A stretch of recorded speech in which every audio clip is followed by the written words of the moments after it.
Happy Sunday, November 7th, NFL Pub Hub here on Pub Sports Radio. What a weekend it is being. Breeders' Cup glory all over the place. I see Razor Sharp Picks already in the chat. Razor Sharp Picks picked up a quick $2,000 winner, and I was like, you know what? I'm going to put on Razor Sharp Picks hat and see if I can get one. And then about an hour later, I picked up a nice $1,000 winner.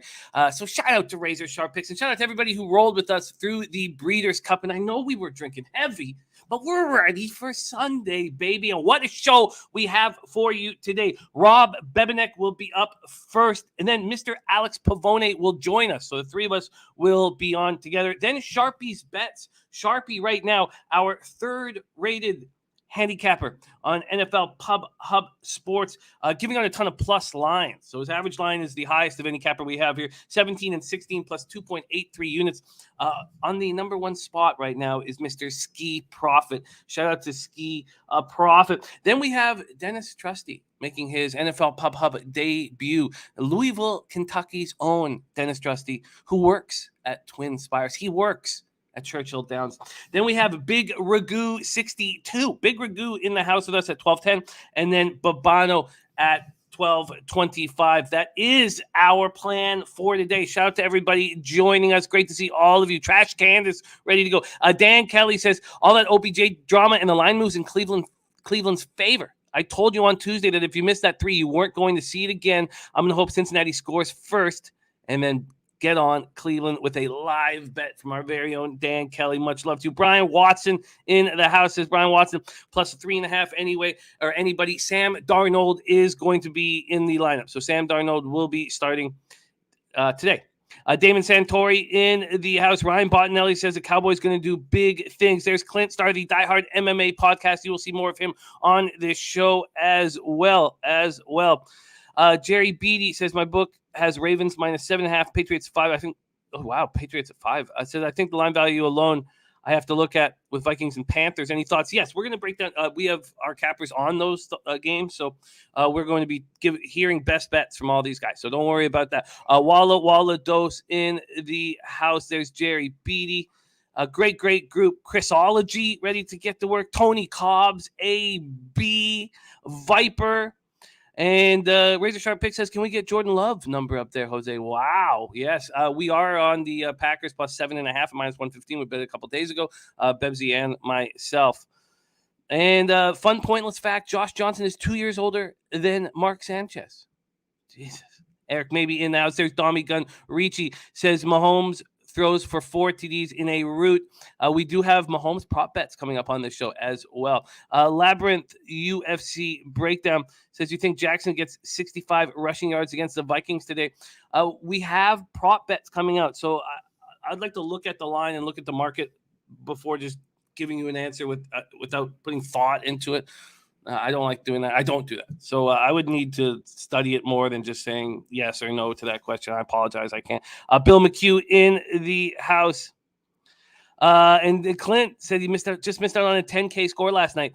Just needed Zhang to win. You know, I'm one of those cappers who, when I just miss a giant score, it doesn't bother me. Because if you miss giant scores often, it means you're going to catch them often. If you put yourself in a situation where you come that close to picking up, 10K or something like that, I don't beat myself up for that. I think that's a very, very good sign. And the more times you just miss huge scores, the more huge scores you're going to cash. So I love hearing that. I love hearing that you're cashing there. All right, guys, let's get to work. Mr. Fun Monk only bet the plus. Eddie Euler says, kind of like Nashville today, even though the Hawks fired their coach. Also, this Lucas Raymond is going to be a good player for Detroit.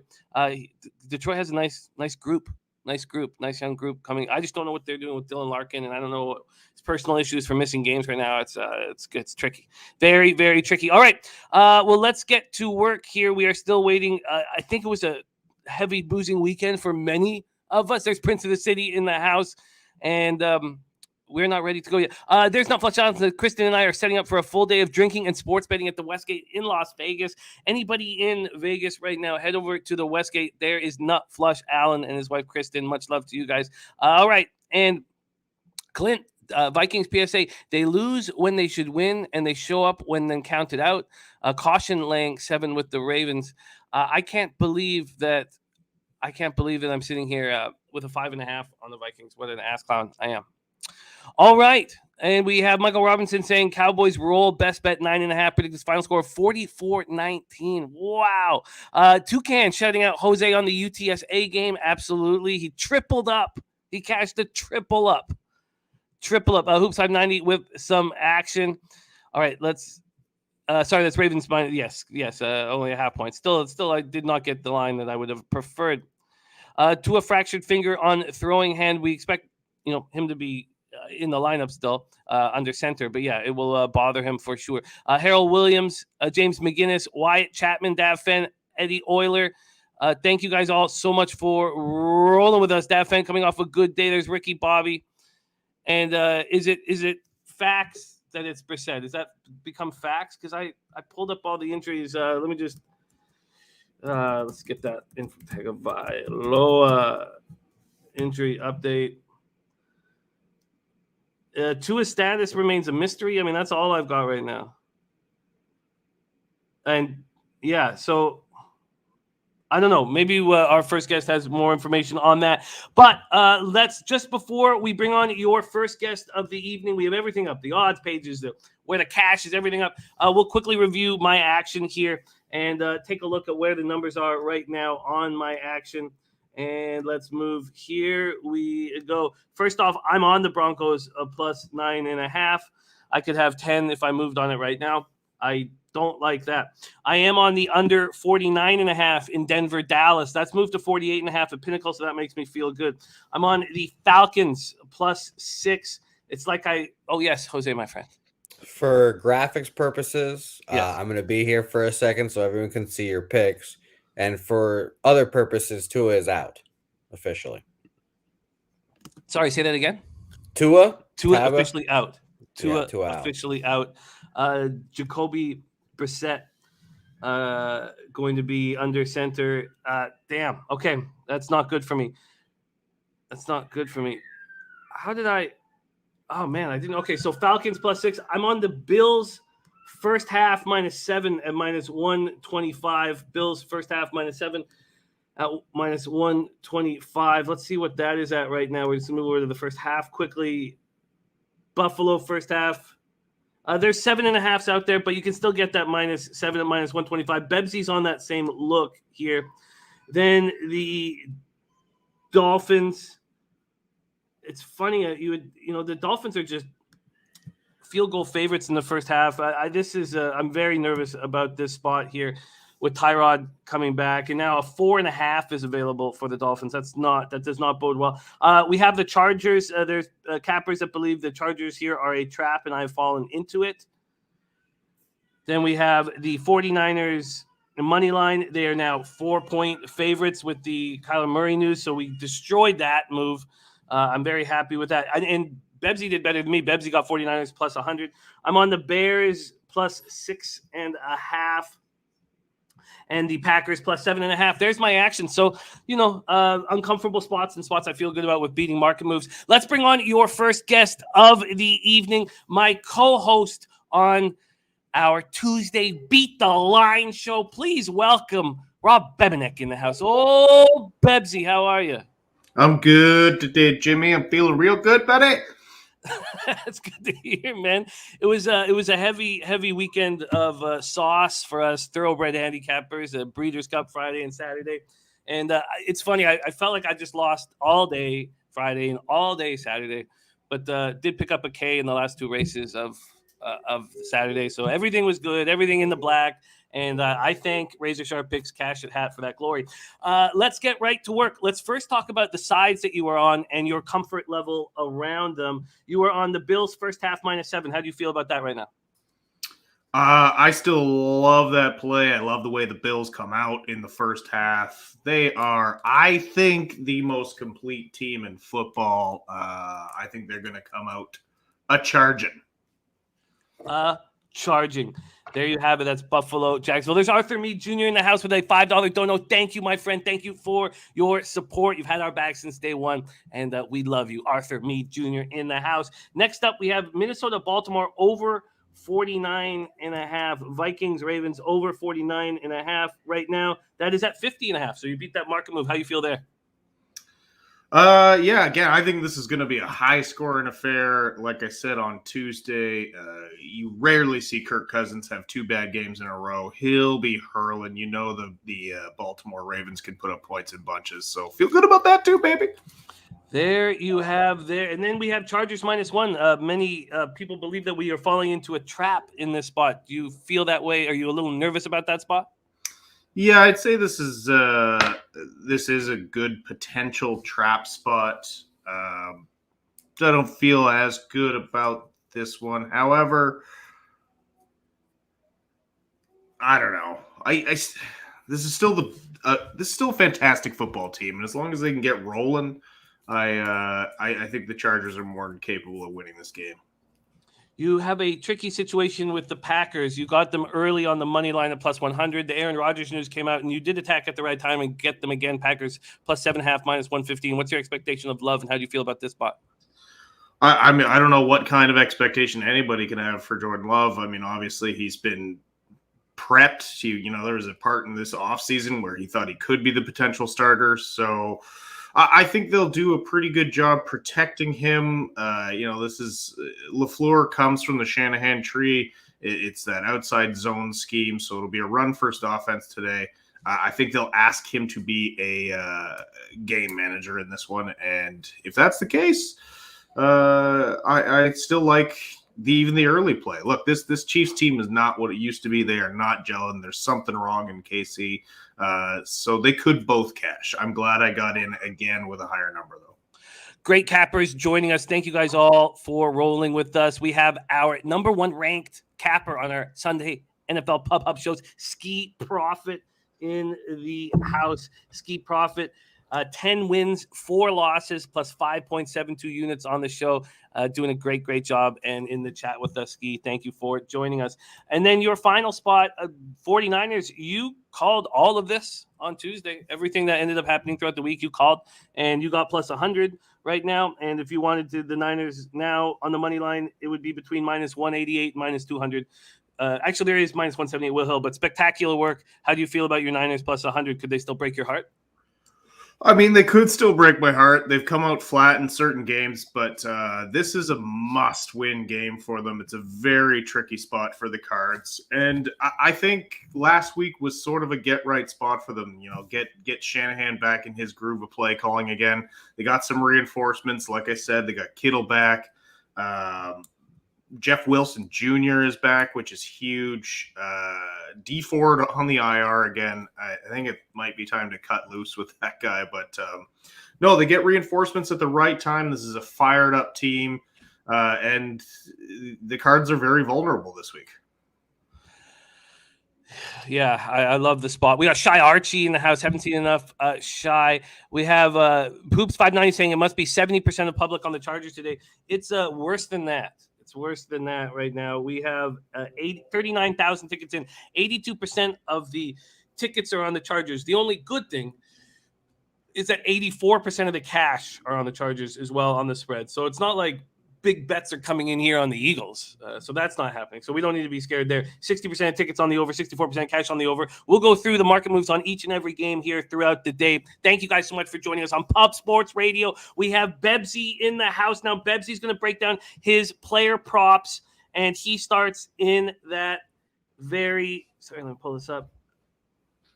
We're going to start with Vikings, Ravens for your player props, then do Patriots, Panthers, and then close on your look in the Packers game. So Vikings, Ravens, you have a player props action here. Let's just go over the market move in this spot.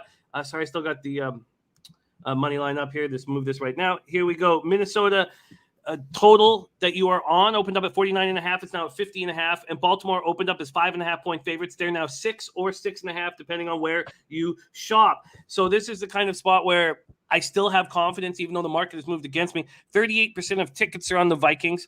but 44% of cash. So that makes me feel good enough. And then we have the public 67% on the over, but only 38% of cash on the over. And injury-wise, or weather-wise, 56 Fahrenheit, partly cloudy, 7 miles per hour in Charm City. Michael Pierce out, Anthony Barr knee, Cameron Dantzler ankle. So Pierce won't be able to play against his former team. And as you guys know, Danielle Hunter done for the season. And then for the Ravens, Latavius Murray and lineman Patrick McCarry doubtful. And wide receiver Rashad Bateman groin, wide receiver Sammy Watkins thigh, and Brandon Williams shoulder questionable. You have picked a wide receiver to attack in the player prop market. Bebsy, take it away. Yeah, I went after Adam Thielen. He had I think, a nice low number. And, I was saying this on Tuesday, saying it again this morning. I think Minnesota is going to roll. And in order for them to roll, they're going to need production from everybody. They're going to need production from Cooks. They're going to need production from Jefferson. And, yeah, Adam Thielen, I think, can go off big time here. Yes, you got the over 58.5 receiving yards at minus 113 on a FanDuel. Michael Robinson, I'm just going to switch over to so that I can answer your question about the pay for a service for that. So I will answer that here in a second. Let's move on to your next spot. Patriots, Panthers, Bank of America Stadium, Charlotte, North Carolina. 61 Fahrenheit, partly cloudy, 13 miles per hour is the wind. As always with Patriots injury reports, it's just nuts. All these questionable players were just limited on Friday, but they all look like they're going to go. Christian Barmore, Juwan Bentley, Carl Davis, Cody Davis, Kyle Duggar, Nick Folk, Donta Hightower, Shaq Mason, Josh Yuki, Kyle Van Noy, Jake Bailey, N'Keal Harry, all questionable. Sam Darnold will be starting. And other than that, you have, Alpine and cornerback Stanley Thomas Oliver as questionable. So here we go.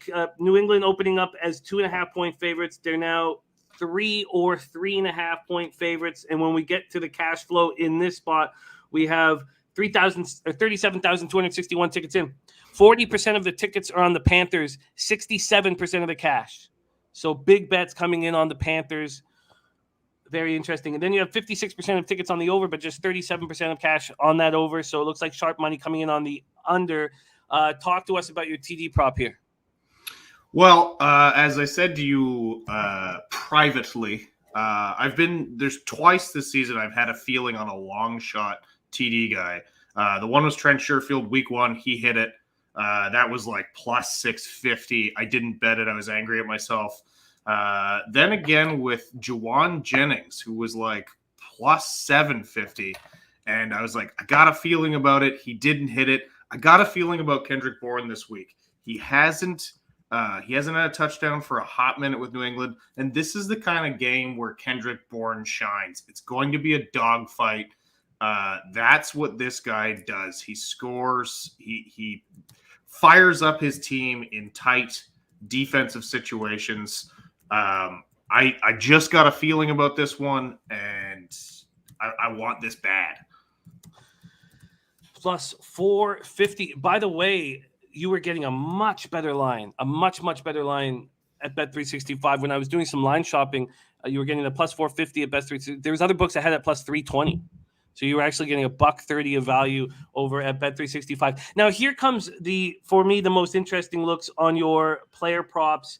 You have 3 here in the Packers game, and I know everybody finds this game extremely interesting. So let's talk about this spot here. You have the Chiefs opening up as 2-point favorites. They're now 7-point favorites. We got in on the Packers at 7.5, which is a good feeling. I almost bet the under 54.5 on Tuesday night, but the big bets had come in on the over. And I was like, well, why don't I just sit back and think about this? And of course, we wake up the next morning and Rodgers not in, and it drops to 48.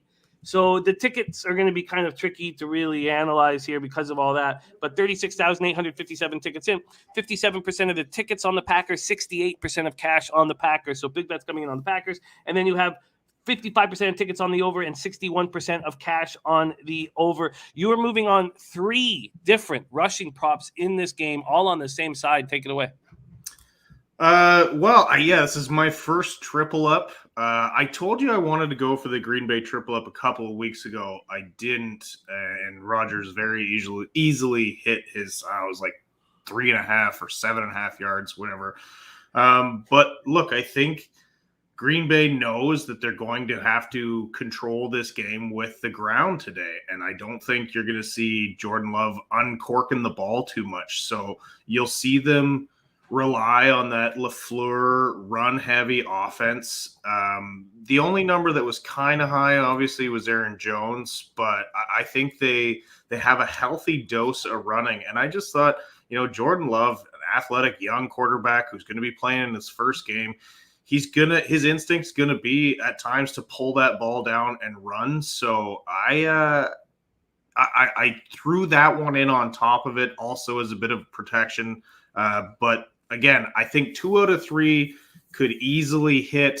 And then the third one, it's also possible. So that's been my theory with these double ups the whole time. I just slid in one more. Love over 8.5 rush yards at -115. Dillon over 37.5 rush yards at -120. Jones over 62.5 rush yards at -105. Your final look on a player prop comes to us in the Titans-Rams game at 8:20 p.m. this evening. For the Titans Blasingame, guard Nate Davis concussion, Rashawn Evans ankle, Greg Maben ankle are out. Fullback Tony Carter, shoulder. Kendall Lamb, back. Taylor Lewan, knee. Wide receiver A.J. Brown, knee. All questionable. For the Rams, defensive lineman Sebastian Joseph Day, chest out. And your player prop is on this next man we speak of, Robert Woods, who is questionable with a foot injury, expected to play. Von Miller going to warm up before the game. Not sure if his ankle will let him play. Cornerback Jalen Ramsey with knee, and Ernest Jones with a non-COVID-related illness. This game here opens up Rams -6.5. Then the Rams go to 7.5. This total opens up at 54. Now it's at 53 or 52.5. And again, the big story here is Derrick Henry done for the season. 38,434 tickets in. 36% of the tickets are on Tennessee and 62% of the cash. 62% of the cash. So big bets coming in on Tennessee, which is wildly interesting. 50-50 on the total for the tickets, but 67% of the cash on the over, even though this has dropped 2 points. Talk to us about your Woods prop. Well, I do see this game opening up big time. I think Tennessee obviously going to have to go to the air a little more than they like. And I think, with the way the money's been moving, I think Tennessee has a chance here. And I think they'll drive up the score. So you'll see a ton of passing. All the talk has been about Cooper Kupp and what an unreal start to his season. But Woods kind of has become that forgotten guy in the offense who's still extremely talented. If there's a lot of air yards, he's going to get his as well. So his number was pretty low. Cooper Kupp's number was almost double that. So I think, after all this hoopla about Kupp, especially in the last couple of weeks, I think the forgotten man, Robert Woods, gets a lot of targets this week. There you have it. Jose, could you pop up the props one more time for our Rob Bebenek? Those are the props that he has added to his looks from Tuesday. Bebsy, next up, we have a special guest, a man you've known for a very long time. We are in desperate need of a bounce-back week, and maybe, just maybe, sharing the screen with your next guest can get us that cash. Your next guest, by the way, opened here on week 4, went 3-1 plus 1.9 units, looking very strong. Week 7, not quite as good, 2-4, down 2.4 units, but he's 5-5, just a taint hair from the black. Please welcome to the show, Mr. Alex Pavone in the house. Wow. How are you? I get to share the screen with Bebsy. Dreams do come true. How the heck are we? What's going on, guys? Very exciting. Very exciting. Hi, Pavi. What's up, buddy? How are you? Pavi, pretty good. Nice closet. It's my. Hey, I share a bedroom with my girlfriend. It's New York, buddy. What you think I got money? You think I got money for a 2-bedroom? Maybe after this week. Maybe after my 1 o'clock games, we'll upgrade. Maybe move to Brooklyn, 2-bedroom. How the heck are we? Jimmy, what's going on? We're good, buddy. We're good. Let's get right to work, Pavi. You start with the Broncos at Dallas Cowboys. We're at AT&T Stadium in Arlington, Texas. The Broncos have Garrett Bowles, ankle out. Caden Stearns, shoulder. Mike Purcell with a thumb injury. Graham Glasgow with a hip injury. Malik Reed with a hip injury. and we thought that maybe with Bridgewater's injury issues that maybe Bridgewater wouldn't be behind center. That will not be the case because of COVID issues. Again, wreaking havoc on these Denver Broncos. The Broncos open up as 8.5-point dogs. They moved to 10. I got in at 9.5.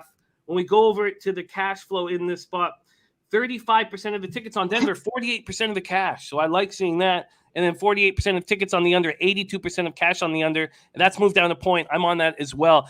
Pavone, take it away. Broncos, Cowboys, how you getting paid? Well, someone just dissed me in the chat, and I have to say that it was beautiful. He said I look like I'm in a Foot Locker change room, which he's not wrong. Look, this spread, I believe, without Dak was I think it was 4.5, and then when he was in, it went up to 8.5. Right now, it's at 10. It's totally inflated. Dallas has covered every single game this year, I believe. I think with Dak being injured, not being 100%, I know he's got a calf injury, and they were even saying he was going to be out more than 1 week, and now he's back already. I think I know this is a lot of points for an injured quarterback. And they also have Lamb and Amari Cooper, who are struggling with injuries too. 10 is a lot of points for a team that's perfect against the spread this year. I think they're due for, just maybe a bit of a flat spot. Obviously, the Broncos got rid of Von Miller, so people are already like, oh, the Broncos are selling. It's over. I've talked to a lot of people who are like, fully like the Cowboys are a lock. I'm teasing them. I'm putting them in my survivor pool. I have them in parlays, and they're talking about Dallas the same way they were talking about the Bengals last week. So I'm just taking the points. I'm taking a team, or I'm riding against a team who's undefeated this year, and it's just as simple as that. Bebs, simplicity. Listen, I hate your guts, and I love to disagree with you, but I'm with Pavio on this one. I think it's a good look. I agree. It's too many points for a Broncos team that isn't bad. And we talked about on Tuesday, Jimmy, we talked about how that secondary is starting to look good. They're able to get pressure without Von Miller. I hate saying this, but I agree with everything Alex Pavone just said. Once a superstar like Von Miller goes, the whole public perception is like they're done. And sometimes, a lot of the times, they play better. They rally around each other, and they have been hurt. They're getting healthier. And Dallas, on the other hand, is now getting more hurt. So there it is. I like it. I got 9.5, sadly. I wish I got the 10. That's a key number. Nice job. So we start Broncos plus 10. When you got that, is that regular minus 110 juice? Yeah. Minus 110 for the Broncos plus 10. Then we move to MetLife Stadium, East Rutherford, New Jersey. Raiders 5-2, 2-1 on the road. Giants 2-6, 1-3 at home. 56 Fahrenheit, partly cloudy, 4 miles per hour is the wind. The black cloud hanging over this franchise became much darker and horrifying after the incident that will cost the 12th overall pick in the draft out of Alabama his NFL career. And when you look at the Raiders injury report here, it says none. So there's a little bit of there you go. There you fucking go. Giants running back Saquon Barkley, ankle. Lorenzo Carter, linebacker, ankle. Defensive back Nate Ebner, ankle. Wide receiver Dante Pettis, shoulder. Wide receiver Sterling Shepard, quad, all out. Running back Gary Brightwell, COVID protocol. Kenny Golladay and John Ross, questionable. We have the Giants here opening up as 2.5-point home dogs. They're now 3-point dogs. And we have the 40,262 tickets in. 69% of the tickets, 70% of the cash on the Raiders. 42% of tickets, 70% of cash on the under. How are you getting paid here, Pavi? This one, not as confident as I am on my other picks. This one was simply like, this franchise is in disarray the last few weeks, over a month. And this is just me going, they have to be in shambles. They have to be in shambles. The Giants are on a short week. They played the Chiefs pretty well. I never thought Vegas was a good team at all, to be honest with you. They can't run the football. The Giants I have no idea. The team's terrible, but they'll play some. Their defense will play well every once in a while, and the one thing about Vegas is there's no consistency with their offense. So all they do is throw the football. I have no idea why I'm picking this game, other than the fact that this team is in disarray, and I'm going to take the points at home. I think and when Saquon Barkley is not in the lineup, I'm more comfortable with the Giants' offense, honestly. I was not sure how the Raiders were going to handle the coaching situation here, and they did a very good job. And then now they have this incident hanging over their heads. I don't know what's going to happen. I truly don't. And if I think that you were right, are you surprised that this has moved from 2.5 to 3? Are you surprised that it hasn't gone the other way? Not really, because look at the money. Look at the numbers on the Raiders. I'm surprised that people are hammering the Raiders the way they're hammering the Raiders. That's what's shocking me. After everything that's going on, the people are still pounding the Raiders. I mean, I don't understand. I don't get it. Bebsy, what do you think of this spot? I laid off this spot for the reason we talked Tuesday. I don't know how the Raiders are going to respond to the Ruggs situation. I right away with the Gruden thing, I knew it was going to happen. With the Ruggs thing, it could go either way. Either this galvanizes this team and they come out and lay a smacking on the Giants, or they struggle to get themselves up this week. So I understand why Pavy made the move. I think, gun to my head, I'd probably still take the Raiders. I just think top to bottom, they're a much better team. So if they can get up to play today, Pavy's bet is in trouble.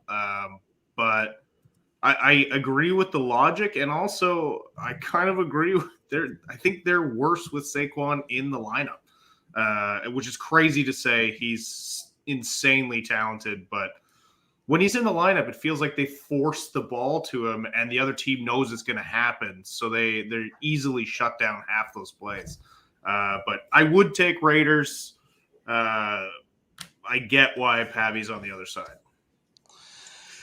Yeah. Dan Kelly says, I always fade death. Says, got to be on New York Football Giants money line. Then the real Jolly Roger talks about the reason why you might hesitate, and that's with all the Giants receivers hurt. It's I guess I stay off, but right now, thinking about all this, that's the first spot that I would probably add right now is the Giants +3. Let's keep rolling with Pavy's next look. Let me get over here. So the next, and was that +3 that you got, Pavy, at -110? Mm-hmm. -110. All right, we move on to the 49ers game, and this one is extremely interesting here. So I'd like to hear from both of you guys. We'll start with Pavy. Levi Stadium, Santa Clara, California, 61 Fahrenheit, mostly sunny, 9 miles per hour.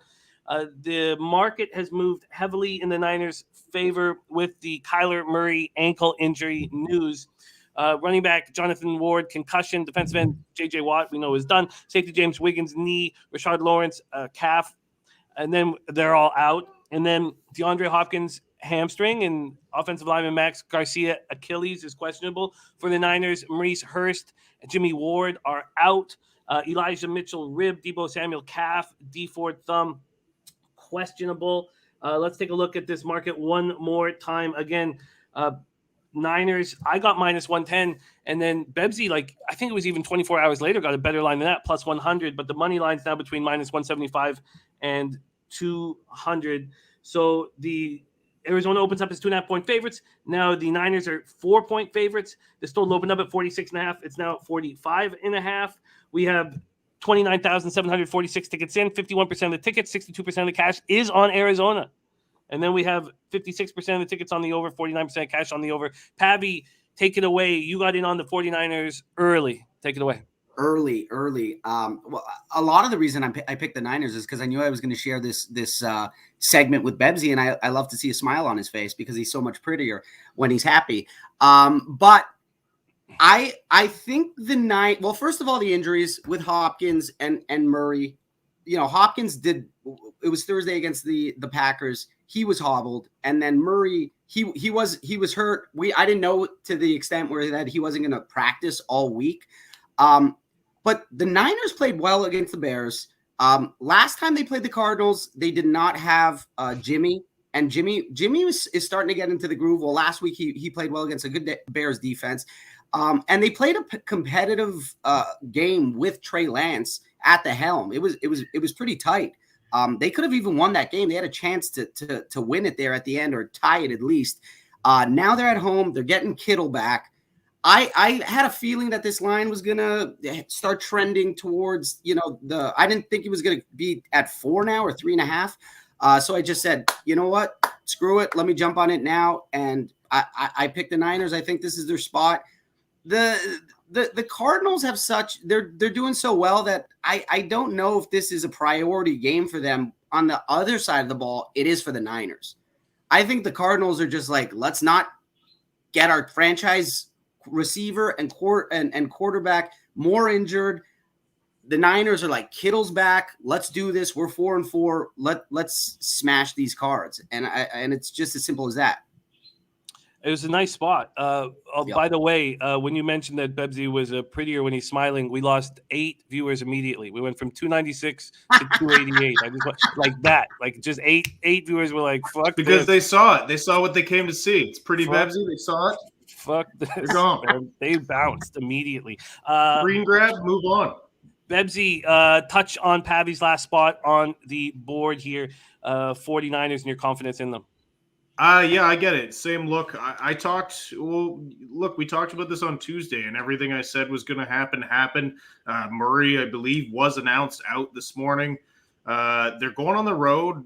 They're playing a Niners team that is desperate for a W, and the Niners are getting some reinforcements back. Kittle being back in the lineup is huge. Jeff Wilson Jr. being back in the lineup is huge.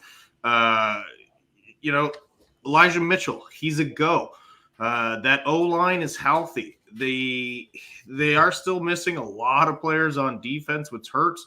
But last time they held the Cards to 17, no other team has done that.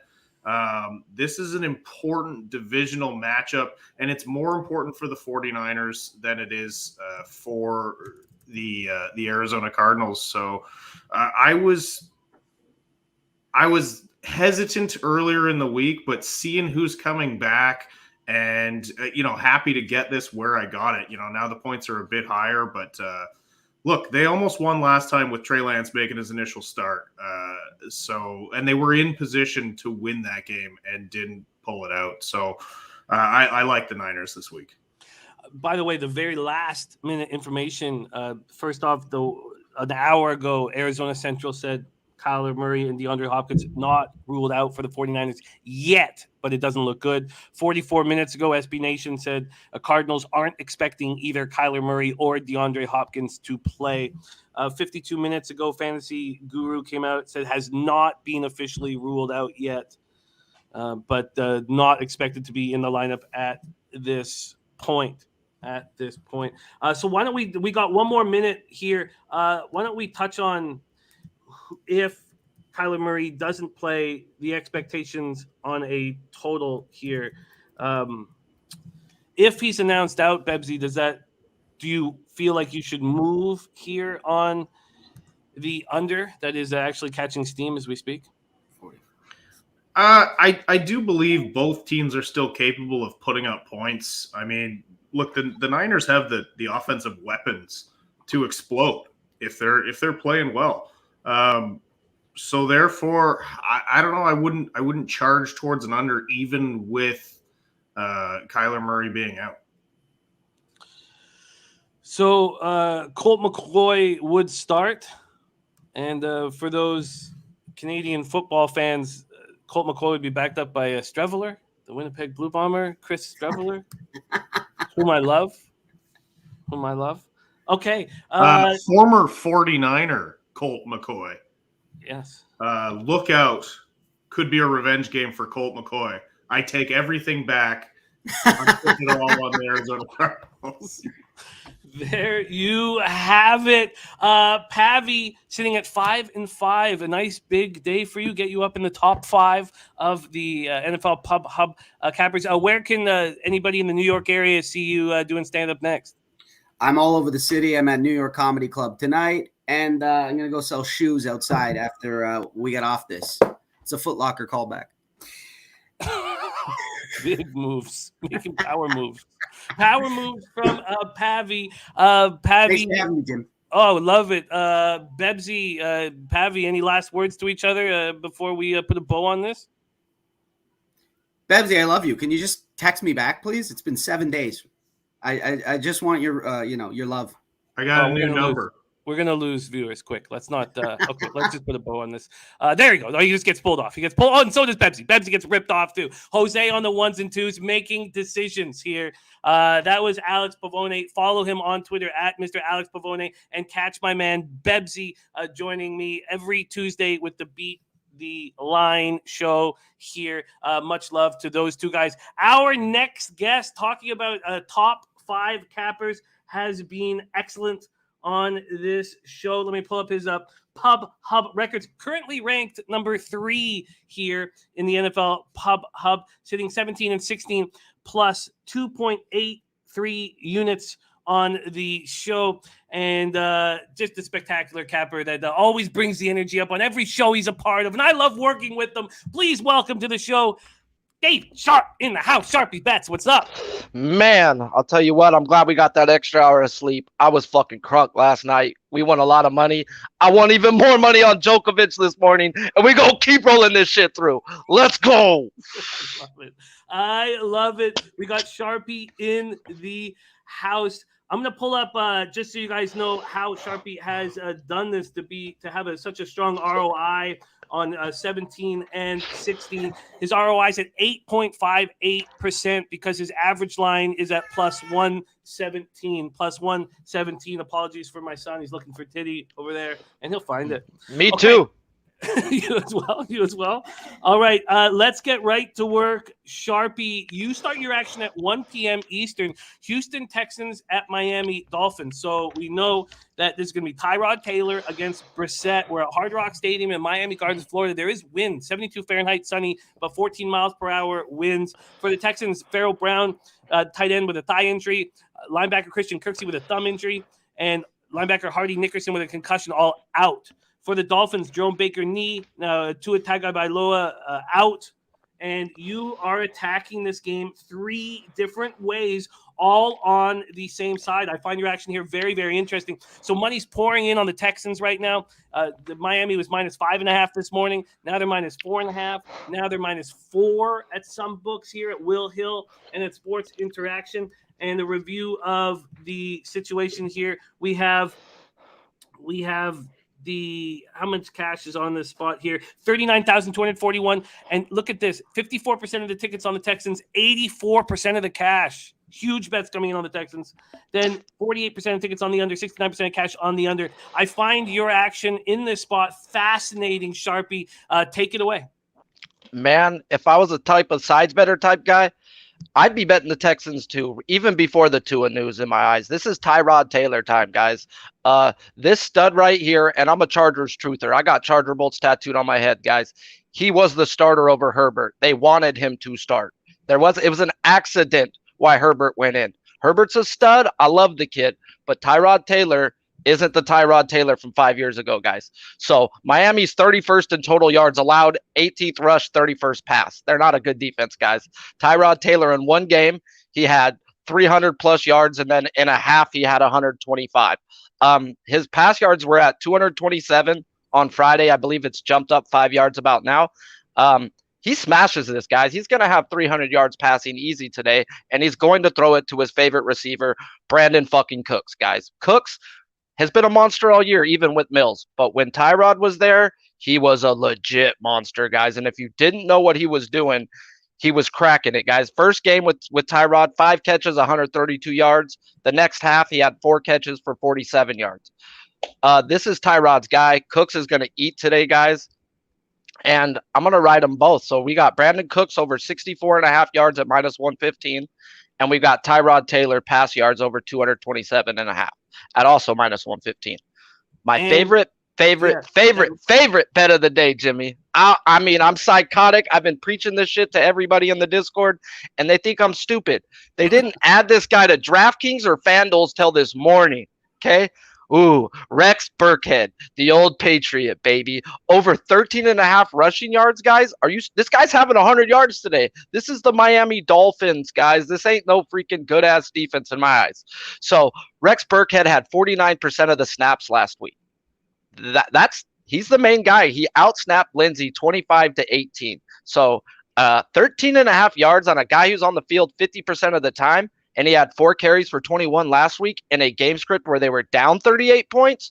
Now you get Tyrod Taylor too. That opens up the running game even more. This offense shown they were legit versus the Browns, who are a top 10 D, and now they get to Miami with their quarterback back. So I think this is a Texan smash spot. Now, can they stop Miami? I don't fucking know. Yeah, and you're just going to take that right out of the equation here, focusing on the Texans moving the ball comfortably with Taylor back under center. I think this is great. I really do. I think it's a very sharp angle that you're on. Taylor over 227.5 passing yards. Cooks over 64.5 receiving yards. Burkhead over 13.5 rush yards. And that is Sharpie's best bet, the Burkhead bet. I love the breakdown. Let's keep rolling. Next up for you, 1 p.m. Eastern, Buffalo Bills 5-2, 2-1 on the road at Jacksonville Jaguars 1-6, 1-3 at home. We're at TIAA Bank Field in Jacksonville, Florida. 58 Fahrenheit, cloudy, 14 miles per hour is the wind. Dawson Knox, hand, John Feliciano, their lineman, calf, another lineman, Spencer Brown, back out. Cole Beasley, ribs, and safety Jordan Poirier, a shoulder, questionable. And James Robinson has been ruled out for the Jaguars. So let's just move over to where the cash is. Again, both Bebsy and I are on the Bills first half at -7. They opened up at -13.5. Now they're -14.5. This total opened up at 48.5. Pinnacle just moved it to 49. And when we go over to where the cash lies in this spot, we have 43,414 tickets in. And this is very interesting. 21% of the tickets are on Jacksonville and 54% of the cash. So big bets coming in on the Jags to cover this big number at home. Then you have 61% of tickets on the over, 56% of cash on the over. Our man Sharpie focusing on a running back for the Buffalo Bills. Take it away. Yeah, like you were saying, though, the Bills, they're 14.5-point favorites. So when I go back through their script of when they were 14 or more favorites, there was 2 different games. He got to play the Texans and the Washington football team, whatever you want to call them. I still call them the Redskins, hate me, whatever. He had 60 yards in both of those games and a touchdown in both of those games. So he had a receiving touchdown on one and a rushing touchdown on one. I expect them to be up game script to pound Zach Moss and Singletary. Zach Moss is their guy. Shout out to Trey Day, my boy, with the dono. Keep it coming. If you haven't smashed a like, smash them like I smash BBWs, and smash them like this Zach Moss anytime touchdown prop at +125 on DraftKings, guys. His rush yards is at 39.5 at -114 on FanDuel, and they were beating it by 3 yards everywhere else. It was a 3-yard beat. You're going to give me 3 yards with a guy I got projected at 60? Nah, I'm going to take it, and I'm going to take his touchdown with it. He's proven to me already, like I said, in these type of game scripts, they're going to give him 14 carries. He's going to get 60-plus yards, and he's going to score a touchdown. So we're on that Zach Moss train today. Anytime touchdown +125, rush yards over 39.5. A great score. And big shout out to Trey Day. Hope you have a giant Sunday. Thank you for the dono. Thank you for the support. There's Turnsy in the house. He's on Vikings plus the points. Eddie Euler saying maybe a Bills team total over. Gerald Jones says that Bills now 8.5 first half right now. And Jimmy, yeah, my man. That Bills thing with you, I'm scared of taking the Bills like that. I smashed Bills first half last week because of the way they played the week before. It's like they tend to take some games kind of lightly, bro. And I don't want that, but that's just my thoughts on that. I'm nervous about it.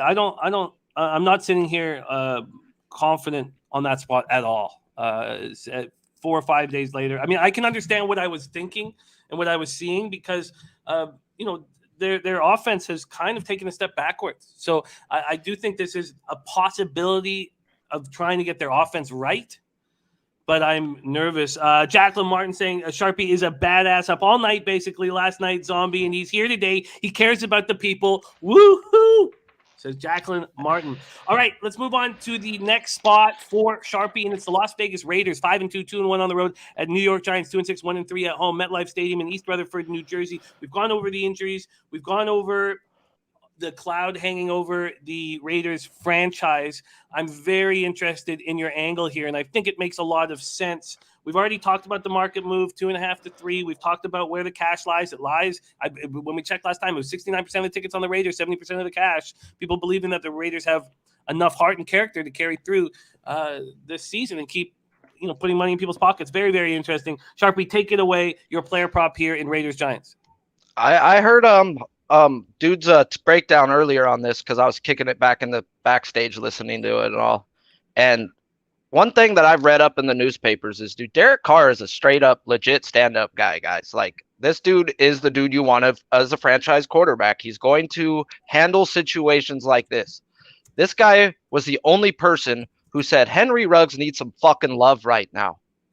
Okay, yes, he fucked up. Yes, he did. Okay, but guess what? We all have at one time, bro. So you can't hate a guy like that. And Derek Carr to do something like that, that makes me seem like he ain't letting this offense go, guys. So they proved versus the Eagles they're a decent team, and they proved they can play without Gruden. And maybe Gruden was holding them back, bro, because Kenyon Drake is the better running back of this team. And they played Jacobs too much for my liking. But right here, this is Edwards time, guys. We got to go looking for who's going to get the passing yards now, guys. His ADOT is over 16 yards a catch, guys. So 3 catches gets us over 42.5 yards at minus 113 on FanDuel. My thing is with Waller, last year when Ruggs was out 2-3 games, Waller hurt a lot. There was no deep threat, so they were able to zone in on Waller.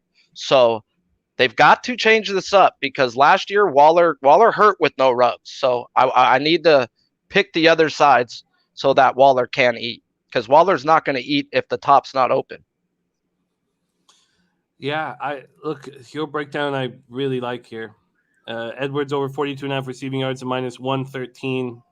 And I think that it was very important, what Carr said. It's a very tricky situation, and you have to think only about your football team. And that's what he did. And very tricky situation. Very tricky. And he did what you want your quarterback to do. And Sharpie going to get paid here over 42.5 receiving yards and minus 113. Sharpie, let's roll on. Your next spot is in this fascinating Packers-Chiefs game. Packers 7-1, 4-1 on the road. Chiefs 4-4, 2-2 at home. Arrowhead Stadium, Kansas City, Missouri. We already had Dominican Ricci. When he hears your action, I think he's going to get more confident in what he plans on doing in this game and the way he sees this game. 66 Fahrenheit, sunny, 15 miles per hour for the Chiefs. Mike Remmers, their tackle, is out with a knee injury. Defensive tackle Kalen Saunders, knee questionable, but this is a pretty healthy group right now. And the Packers, moving forward with Jordan Love at quarterback. Again, the Packers are taking a lot of cash right now. They were 7.5-point favorites when we got in, but they moved to 7. The Packers right now have 57% of the tickets on them, 66% of the cash, 55% of tickets on the over, 66% of cash on the over. And I understand the way Bebsy's looking at this game with the Packers running the ball. But I am starting to think that this total is too low. I mean, we don't see movement on it here. It's moved 2 cents. Actually, it's moved 3 cents since 8:44 a.m. this morning. But before that, it was at 48. The over at Pinnacle is 48 minus 110. So it moved down to minus 106, and now it's creeping back to minus 109. I have some interest in the over at this number.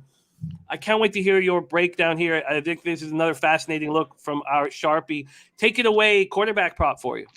I know you probably hate this because you're the type of guy, Jimmy, who's like, I got to have everything beforehand, Sharpie, everything beforehand. But I do know I got 5 minutes time, so I added in some Charger props. I'm sorry. We're going to get to that. No, please, buddy. Okay. I know you a stickler about having shit up front, but we're going to get to that. Kansas City game, guys. It's Mahomes Day, guys. Over 2.5 touchdowns, plus 140 on DK. His first 4 games, he had 3 touchdowns. His last 4 games, not. Okay, cool. Now he gets back, guys. This is versus a team that I think the Packers are going to fold today, guys. Do you not remember all the controversy at the beginning of the year? It was Aaron and Adams, and it was they're like this. They're a couple, guys. You think Adams is going to play for Love and make Love look good? I don't think so. I think that the Chiefs defense the last 2 games showed me they're good for a quarter at least. They held the Titans to 0 points for the first quarter. held them to like maybe they scored at the end of the quarter, but they definitely had them punting a few times. If you can get the Packers to punt to the Chiefs, and I think they run this score up in the first half on them, I don't think there's not going to be much running involved when they're down 21-0 in the first half. So I've got the Chiefs winning this by margin, guys, and I think Mahomes and Kelsey have a breakout type day. It is a fascinating angle that does make a lot of sense. And I could see, the guys that want Rodgers to be back there. I find that's such a fascinating angle that you just dropped. It just throwing me for a loop. Mahomes over 2.5 touchdowns at plus 140. Sean Thompson says, amen, Sharpie. Jake Burns says, damn, that's a good look, Sharpie, honestly. Mark Schillingberg says, Adams is playing for himself. No one else. He will ball out. Razor Sharp Pick says, go Pack, go. All right. Let's move on to these additional props that you want on the Chargers game. And it's all good, Sharpie. We just want you on the show, man. So do your thing. Take it away. Man, had to. I was looking into this Chargers Eagles game all week, and I wanted Jared Cook props, guys. The tight ends eat versus the Eagles. The Eagles allow the most receptions to the tight ends in the NFL. They don't allow a lot of yards, but receptions, because they play a cover 2, they're going to allow everything to be dropped off underneath, nothing over the top. That's why I think this is not a Mike Williams day, guys. I think Mike Williams is used as a decoy, and I think it's a Keenan Allen and Jared Cooks type day receiving-wise. So I'm going to go touchdown prop for Keenan Allen at plus 140 and Cooks touchdown prop at plus 290. Herbert's is at over 1.5 at a minus 200. So they already got him projected for throwing 2 touchdowns. Let's go to the 2 guys that should freaking eat. So I'm taking those 2, and I think they both score. Maybe one scores 2. Is this Cook's TD? Was that plus 280? 290 on FanDuel. Plus 290. Jared Cook. Yeah. Oh, sorry. Yeah, Cook's my fault. Cook TD plus 290 and Keenan Allen TD plus 140 adding to your card. Let's touch on the Charger spot a little bit more, Sharpie. And I know that you eat with the player props market, staying away from sides and totals. And I know you still bet sides and totals, but the market is sort of making me feel like I'm walking into a trap here with the reverse line movement on this game and all this money coming in on the Chargers. So the Chargers open up minus 2.5. They're now just 1 point favorites here. And when we go to where the cash lies, it's all Chargers. Now, we have another 1,000 tickets in from the beginning of the show. So in the beginning of the show, it was 82% of the tickets, 84% of the cash. Now it's 82 for the Chargers. If you had a free bet on a side here, would you move on the Chargers or the Eagles? I'd have to take the Chargers, the better defense. At the end of the day, it's the better defense. The Eagles have no defense whatsoever. They are a bleeding fish. And the Eagles coach hasn't shown to me that he'll sit there and run the ball 40 damn times like Belichick. I knew Belichick was winning last week. Like, I was telling everybody on Monday, like, jump on the money line now, guys. He's smart enough to run the ball 30 damn times and win the game. I don't think they're smart enough in Philadelphia to go in there with a legit game plan like that. So it's just the better coach, and it's almost a money line bet now. It is. The only thing bothers me is I won't bet the Chargers on the East Coast. That's a no-no. East Coast timing, nope. So you gotta pass on them if you like them. Yeah, I feel like I'm in a tricky spot. Thank you for the kind words, Jacqueline Martin, and the love. Thank you very, very much for your support. Domi Gunrici says Chargers lost last week on a pick 6 late. This is now a big game for the Chargers. Razor Sharp Pick says Public is hammering the Chargers and the lines. Eagles +1. Easy money. Eagles fly, Eagles fly. That's the top play for Razor Sharp Picks. Says Chargers traveling to the East Coast is a lot. Eagles will win at home. That is from Razor Sharp Picks in the house. So let's review our man Sharpie's action. Again, he's having a great year on our show. 17 wins and 16 losses, but with an average line of +117, he's up 2.83 units. And on this show, his ROI is plus 8.58%. 8.58%. Prince of the City says not really an East Coast time slot because it's 4 p.m. So changes back to normal time. Tommy Gunn says the travel thing is overrated. I I fear 2 West Coast teams on the East, but you're right. It is a little easier with the 4, with the time slot. Okay, let's review Sharpie's action here right now. Let me just move over, and here we go. Sharpie's bets. He is on Tyrod Taylor, pass yards over 227.5. Cooks, receiving yards over 64.5.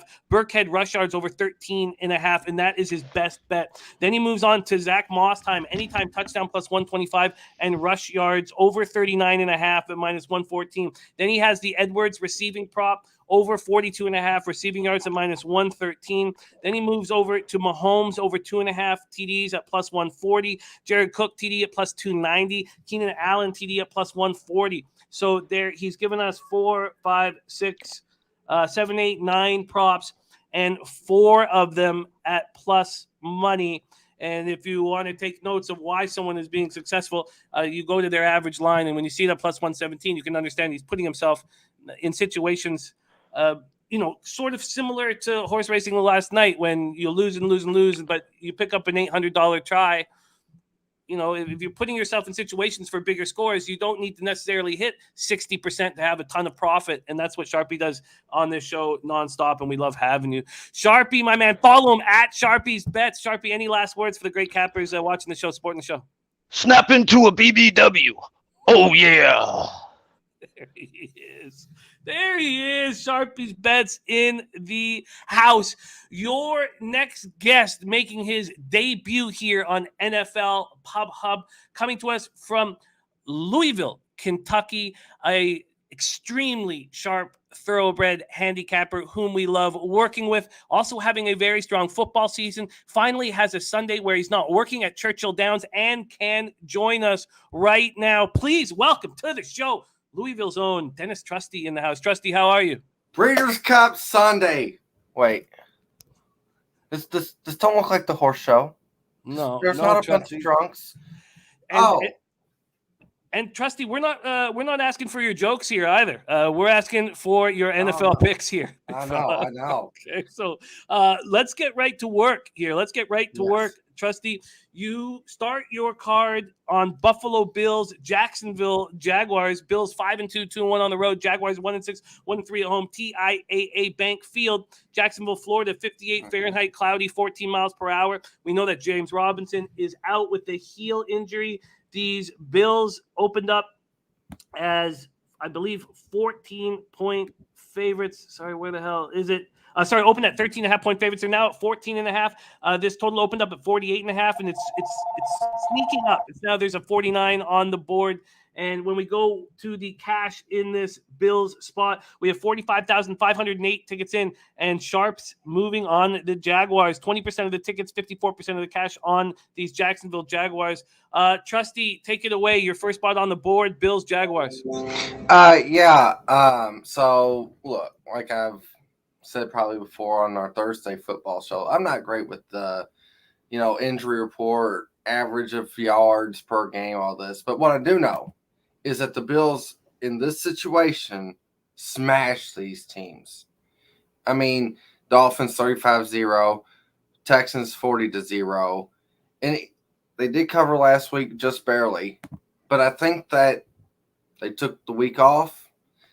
Oh, well, it's a look forward spot maybe here. No, they play the Jets. They don't need nothing to look forward to. I know that's a divisional type rivalry, but even still, I think they will just demolish these Jags because, let's be honest, the Jags have nothing to look forward to. They have next year, right?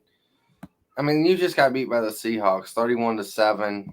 I know this is just me throwing numbers out, but it's because I'll let you all, especially on Tuesday, do the analytics and stuff like that. And thanks, Jose. Dennis Trusty, not horses. I love it. But no, I just think this is a Bill smash and grab spot. I do think that they aren't comfortable with the victory over the Dolphins, but I am nervous in a situation here with a double-digit road favorite. I have them first half. I'm nervous there. I'd be more nervous with the double-digit road favorite full game when we see sharps on the Jaguars. I am very, very nervous here. nervous for you. Minus 14 and a half and minus 110, and I'm nervous for myself on the Bills. First half, minus 7. Remo says, anyone have a thought on the total here? I think that this would be a live bet total situation.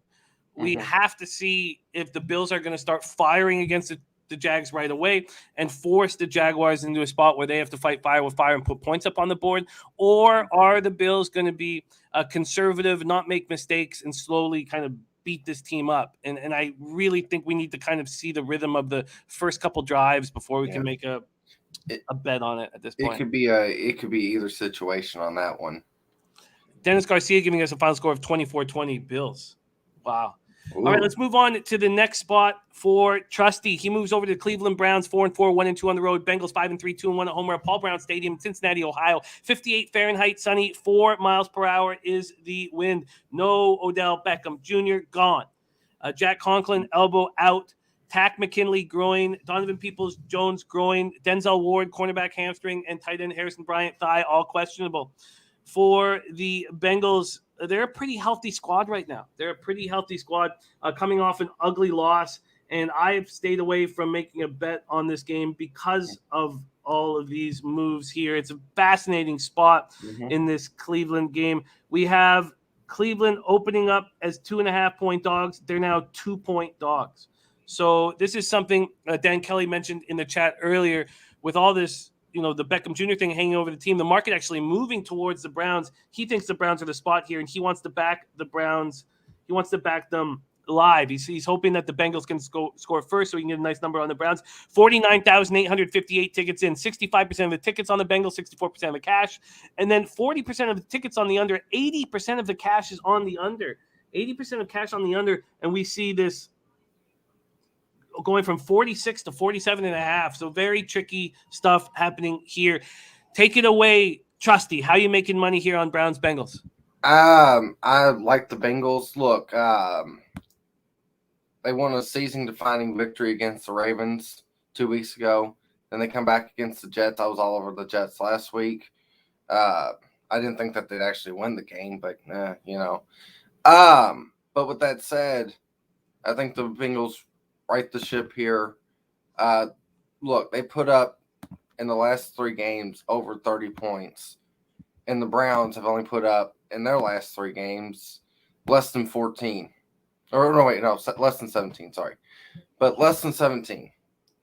2 totally different styles, and I think the Bengals are finding out who they are this year. They play bad teams kind of weekly. They don't really come up to par, come up to standards, I guess, if that's what I'm saying. But I know the Browns ain't a great football team either. But they play Band-Aid football. They play just to minimize the damage, I think. I can understand this look, and I can understand the public expecting a bounce back from the Bengals.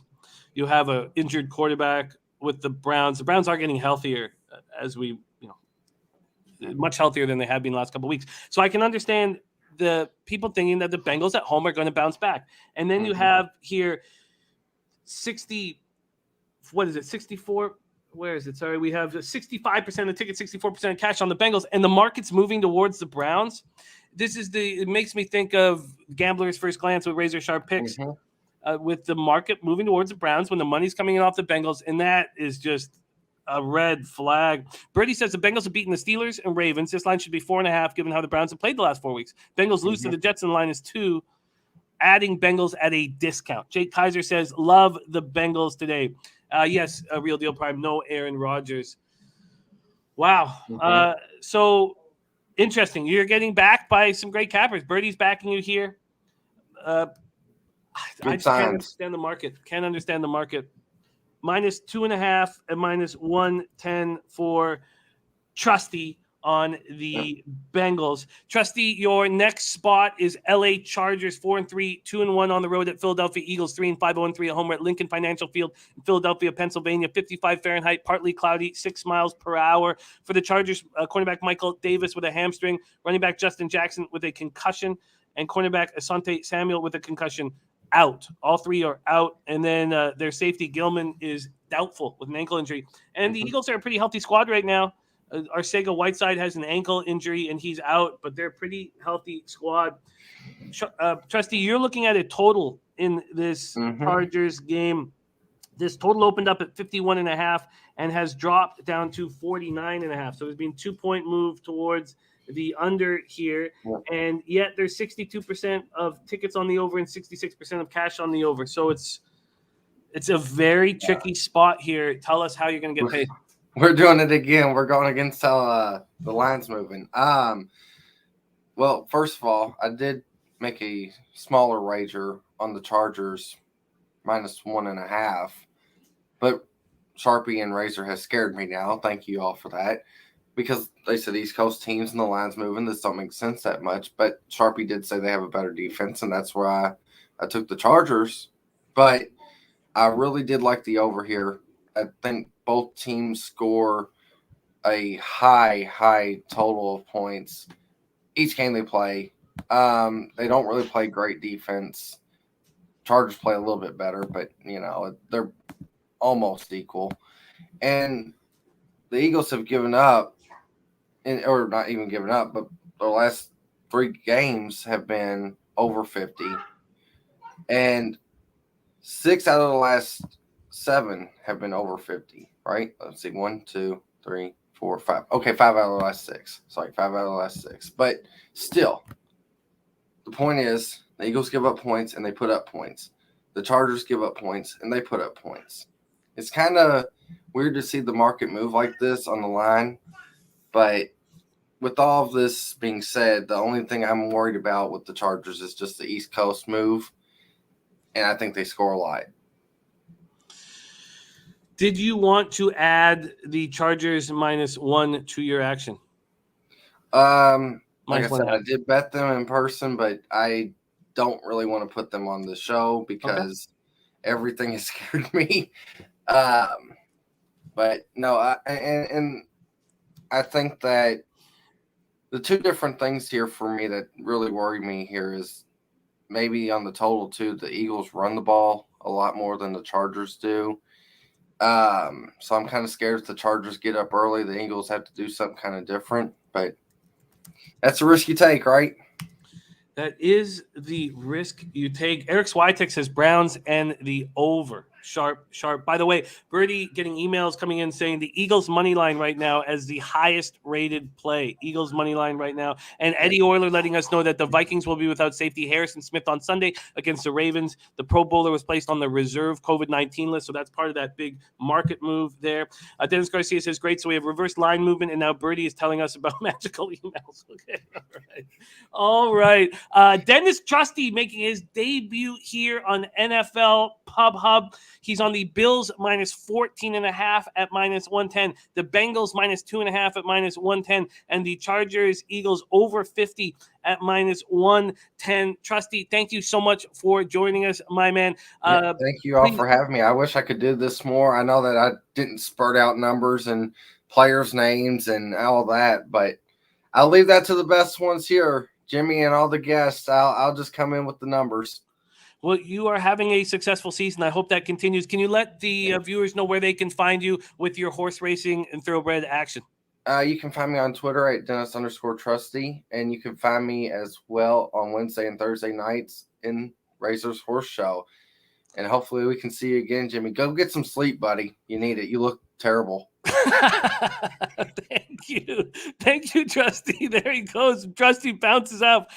Trusty is a very, very good thoroughbred handicapper. We're so lucky we get the chance to work with him. So follow him on Twitter. He continually puts out his cards and his action, and he's a great capper to work with. You'll find him on the Wednesday and Thursday night horse shows, and he did Friday and Saturday with us. It was a very, very fun spot. Okay, let's move on. Let's move on to your next guest. Big Ragu is not able to make the show today, unfortunately. So we have our next guest ready and primed to attack this card. You see him hosting our NBA Pub Hub and our NCAA football show on Saturdays. Please welcome to the show, fresh and straight from Steeltown, Hamilton, Ontario, Babano in the house. Babano, how are you?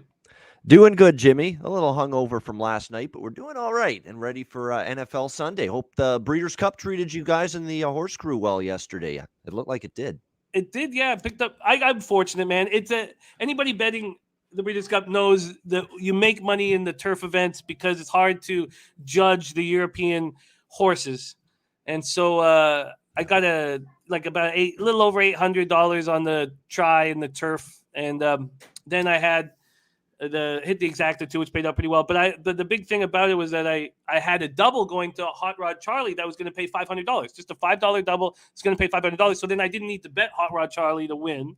So I cut that loss out of the equation with just a $5 double. And then I hit, because I said that, Essential Quality was not going to hit the board. He did come third, but I did cash my exactas. So it was great. Way to go. Absolutely great. And I tell you, Babano, I lost all Friday and almost all Saturday, and I come out in the black. So it's fun. It's That's nothing I'd rather be doing. Ups and downs, highs and lows. It is, my friend. But it's football Sunday, and we're so happy to have you joining us right now. Babano, you start your card. And also, I don't know Babano's picks in this, so I'm going to be all ears. I just know the games he's talking about. Babano starts his card with the Minnesota Vikings, 3-4, 1-2 on the road at Baltimore Ravens, 5-2, 3-1. Babano will also be taking market prices, so I will line shop for the best available prices for him here right now. M&T Bank Stadium in Baltimore, Maryland, 56 Fahrenheit, partly cloudy, 7 miles per hour is the wind. We've talked about the injuries in this spot off the top of the show. Basically, the main stuff is that Michael Pierce will not be playing against his ex-team. Anthony Barr and Cameron Dantzler are hurt. And then the big news for this latest market change was the COVID issue for Harrison Smith. Pro Bowler was placed on reserve COVID-19 list this morning. Babano, my man, let me just give you a quick market update here. So we have sevens on the board for the Ravens after the COVID announcement. This total at 50.5.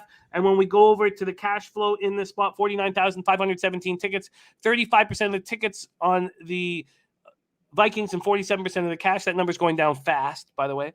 And then 68% of tickets on the over, 37% of cash on the over. Babano, your first bet on the board, Vikings, Ravens, take it away.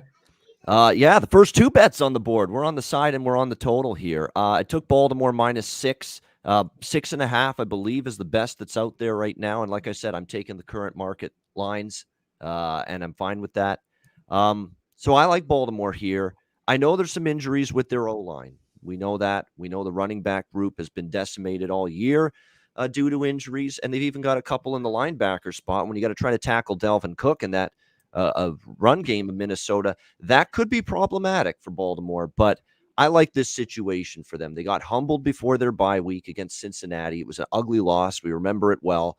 In Baltimore, the Bengals really took it to the Ravens that day. They're off a bye week. I trust good coaches, good teams with that extra time to prepare. The Baltimore Ravens certainly have that on their side going into this game, and I think they're going to end up taking it to Minnesota. I don't know how you can have much confidence in Minnesota or their coaching staff to prepare when Mike Zimmer is basically being outed by his players after the loss to Dallas, which was a horrible defeat for them and a net performance on both sides of the ball. And you're having guys like Xavier Woods come out and say, well, we've been prepping for Dak Prescott all week, even though the line movement flipped Dallas to Minnesota as the favorite. How does the coach say something like that? We prepped for Dak Prescott all week. The betting markets are telling you in that game last week that Dak's probably not going to play, and the coach of the Minnesota Vikings somehow doesn't know that.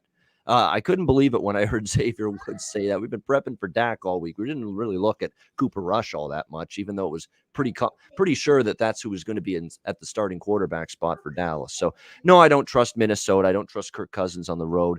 I know the secondary for Baltimore has been better lately, and I think that defense overall going to want to atone for the game that they played against the Bengals, which was not a very good performance. And keep in mind, the Ravens defense shut down Justin Herbert and the Chargers the game before that. We know this defense has a better game in them.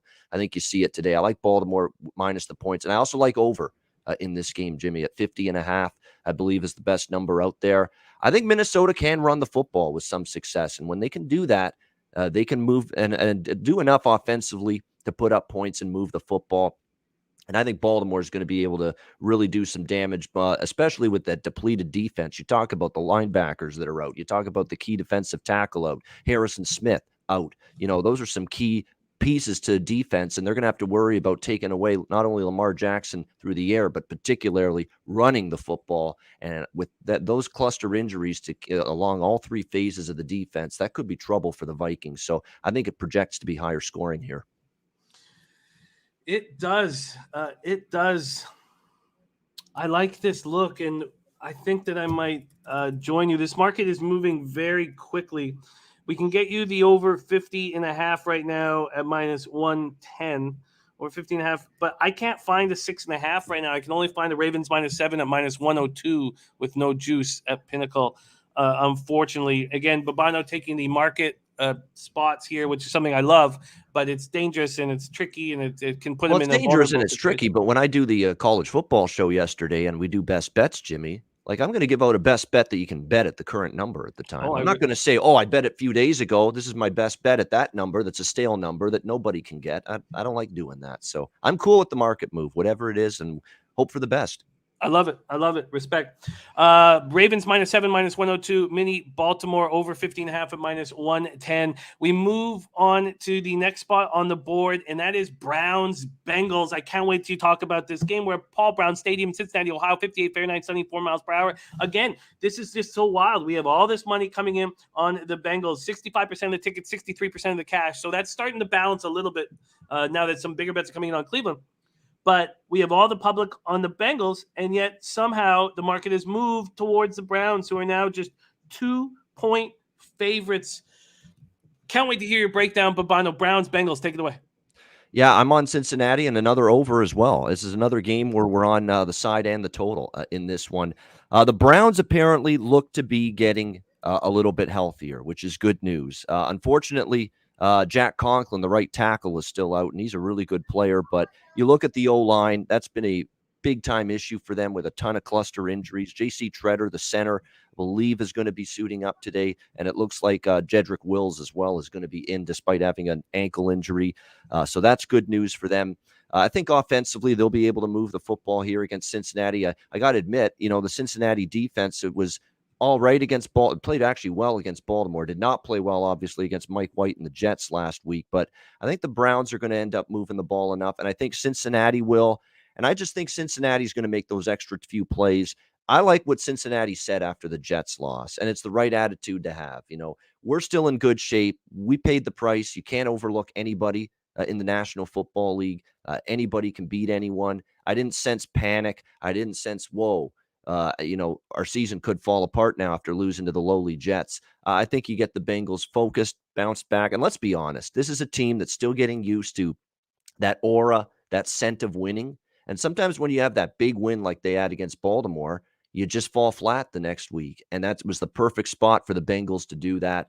I still have question marks, too, about this Cleveland team and the locker room scenario. I am mildly concerned that now with Odell Beckham gone, that maybe it's like a cleansing and you're going to see this team come out really strong and have a great game, kind of like the Raiders did after the Gruden circus left town. But I still think Cincinnati's the side here. This is still a banged-up team, Cleveland. They're going to get a little healthier this week, but there's still key injuries on both sides of the ball.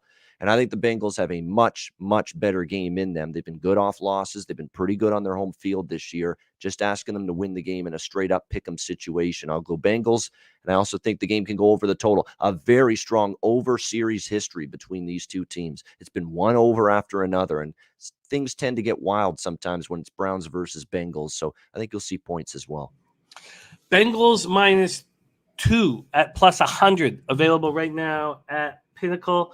-2 at +100, and then the over 47.5 at -109 also at Pinnacle. In Bengals Browns, a great breakdown. What a fascinating football game. I can't wait to watch it. And Babano doesn't shy away from the controversial games, and we have one on our schedule next. It is the Las Vegas Raiders, 5-2, 2-1 on the road. New York Giants, 2-6, 1-3 at home. MetLife Stadium, East Rutherford, New Jersey, 56 Fahrenheit, partly cloudy, 4 miles per hour, and a very tough week for the Raiders franchise. It's been a very tough 5 weeks for the Raiders franchise. And then you have a Giants team that's just decimated in all the key offensive spots to help out Danny Dimes. It's a a very tricky game here in a situation where you would think that the bets would be coming in on the Giants because of everything going on with the Raiders. That is not the case. The Raiders have gone from -2.5 to -3. They have 72% of the tickets on the spread on them and 70% of the cash. That's with 49,240 tickets in. Then you have 39% of the tickets and 70% of the cash on the under. So here we go, Babano, your next spot on the card, Raiders, Giants. Take it away. Yeah, we can't pretend to be Dr. Fraser Crane. We can only go by what we think, is going to be the mentality and the psyche of the Raiders. We know it's been a traumatic week. We know about the brutal, horrific, tragic Henry Ruggs incident. We know all about that. And, I thought Derek Carr, tried to address it the best he can. We know the team that's obviously a really rough situation for the team to go through. So they could either be completely disengaged, thinking about that still, or they come together and they play a good football game. Well, they've already had a major distraction to deal with this year, Jimmy. We've seen evidence of the Raiders being able to park and put away whatever issues are going on off the field and focus on winning a football game.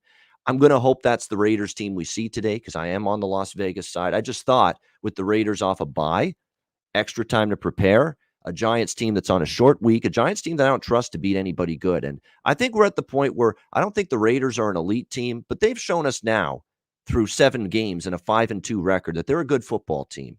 Derek Carr's been terrific leading the offense. They've run the football well. Darren Waller, who's been banged up a bit, who's had a great year when he's been in there. He's going to be on the field today. And I just don't trust this Giants team. They're still beyond banged up on the offensive side of the football with their skill position talent. The O-line's been a mess.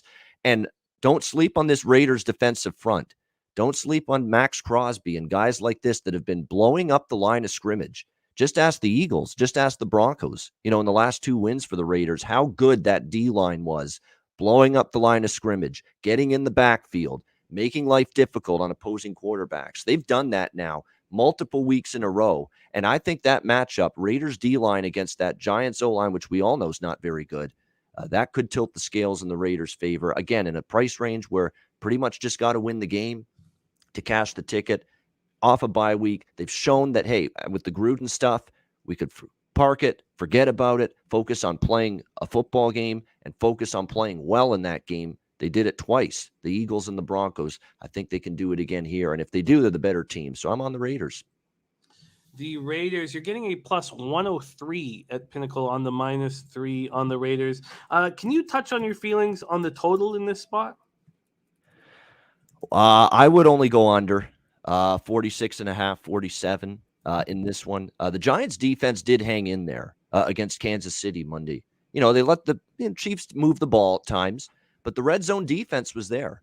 They held the Chiefs to field goals throughout that football game, and maybe they can do that here against the Raiders. And I certainly respect the way the Raiders defense has improved this year. And when you look at some of the offenses and quarterbacks they've played, they're not facing that same kind of dynamic offense today. So if I were to look at the total, I'd look at it under. I think it's 47. Yeah, it's 47 at Pinnacle, so they're pushing it up, but the money's coming in on the under. So it's another tricky spot and very interesting breakdown for your backing the Raiders and how they've handled the adversity. And, the Ruggs situation is as difficult as any that a team will have to deal with.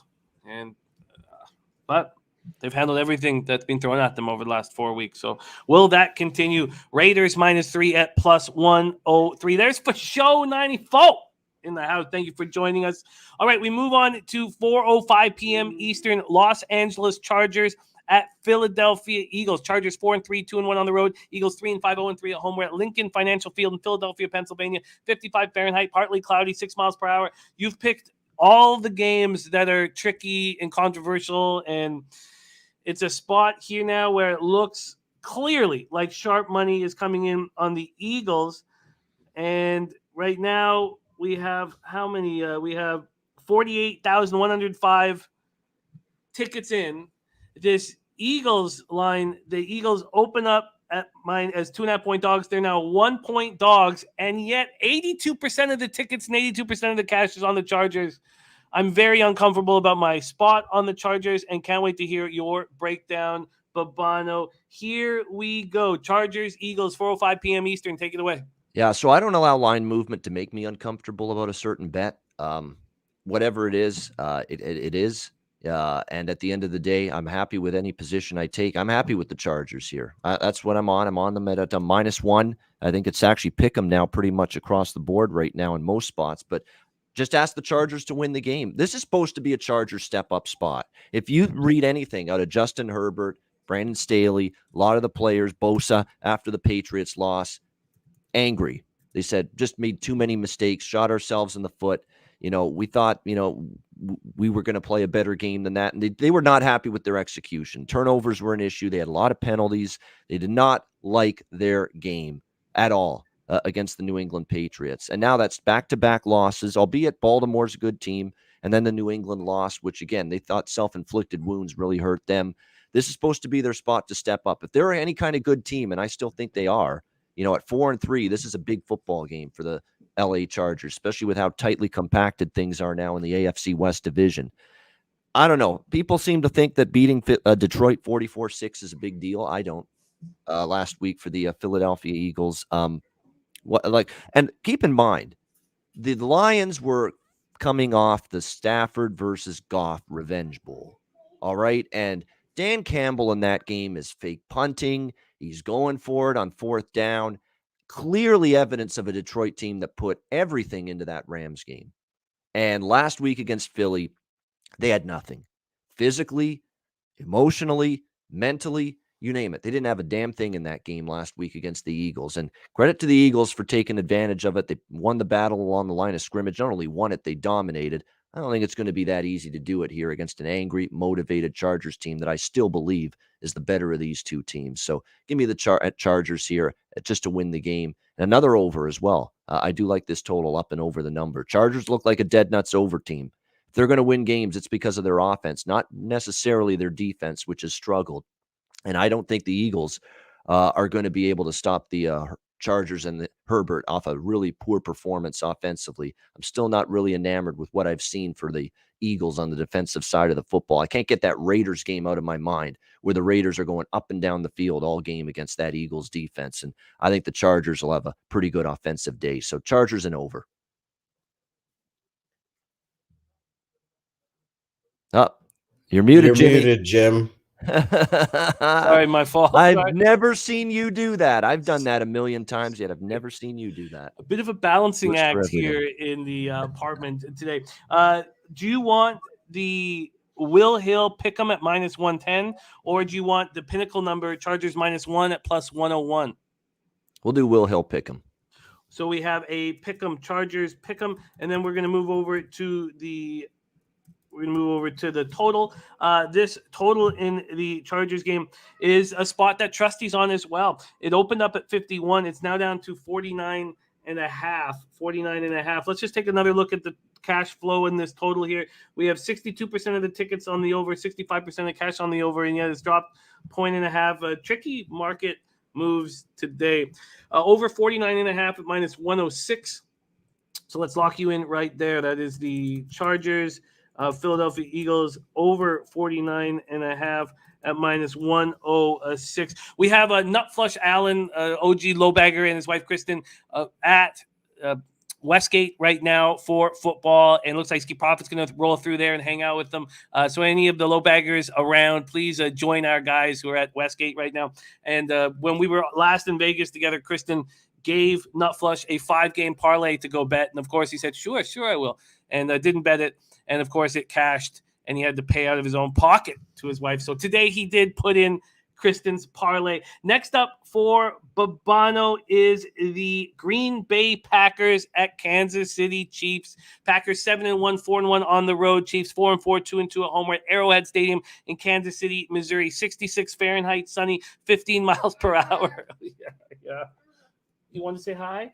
Okay, it's very big show here right now. So you want to just wish us luck?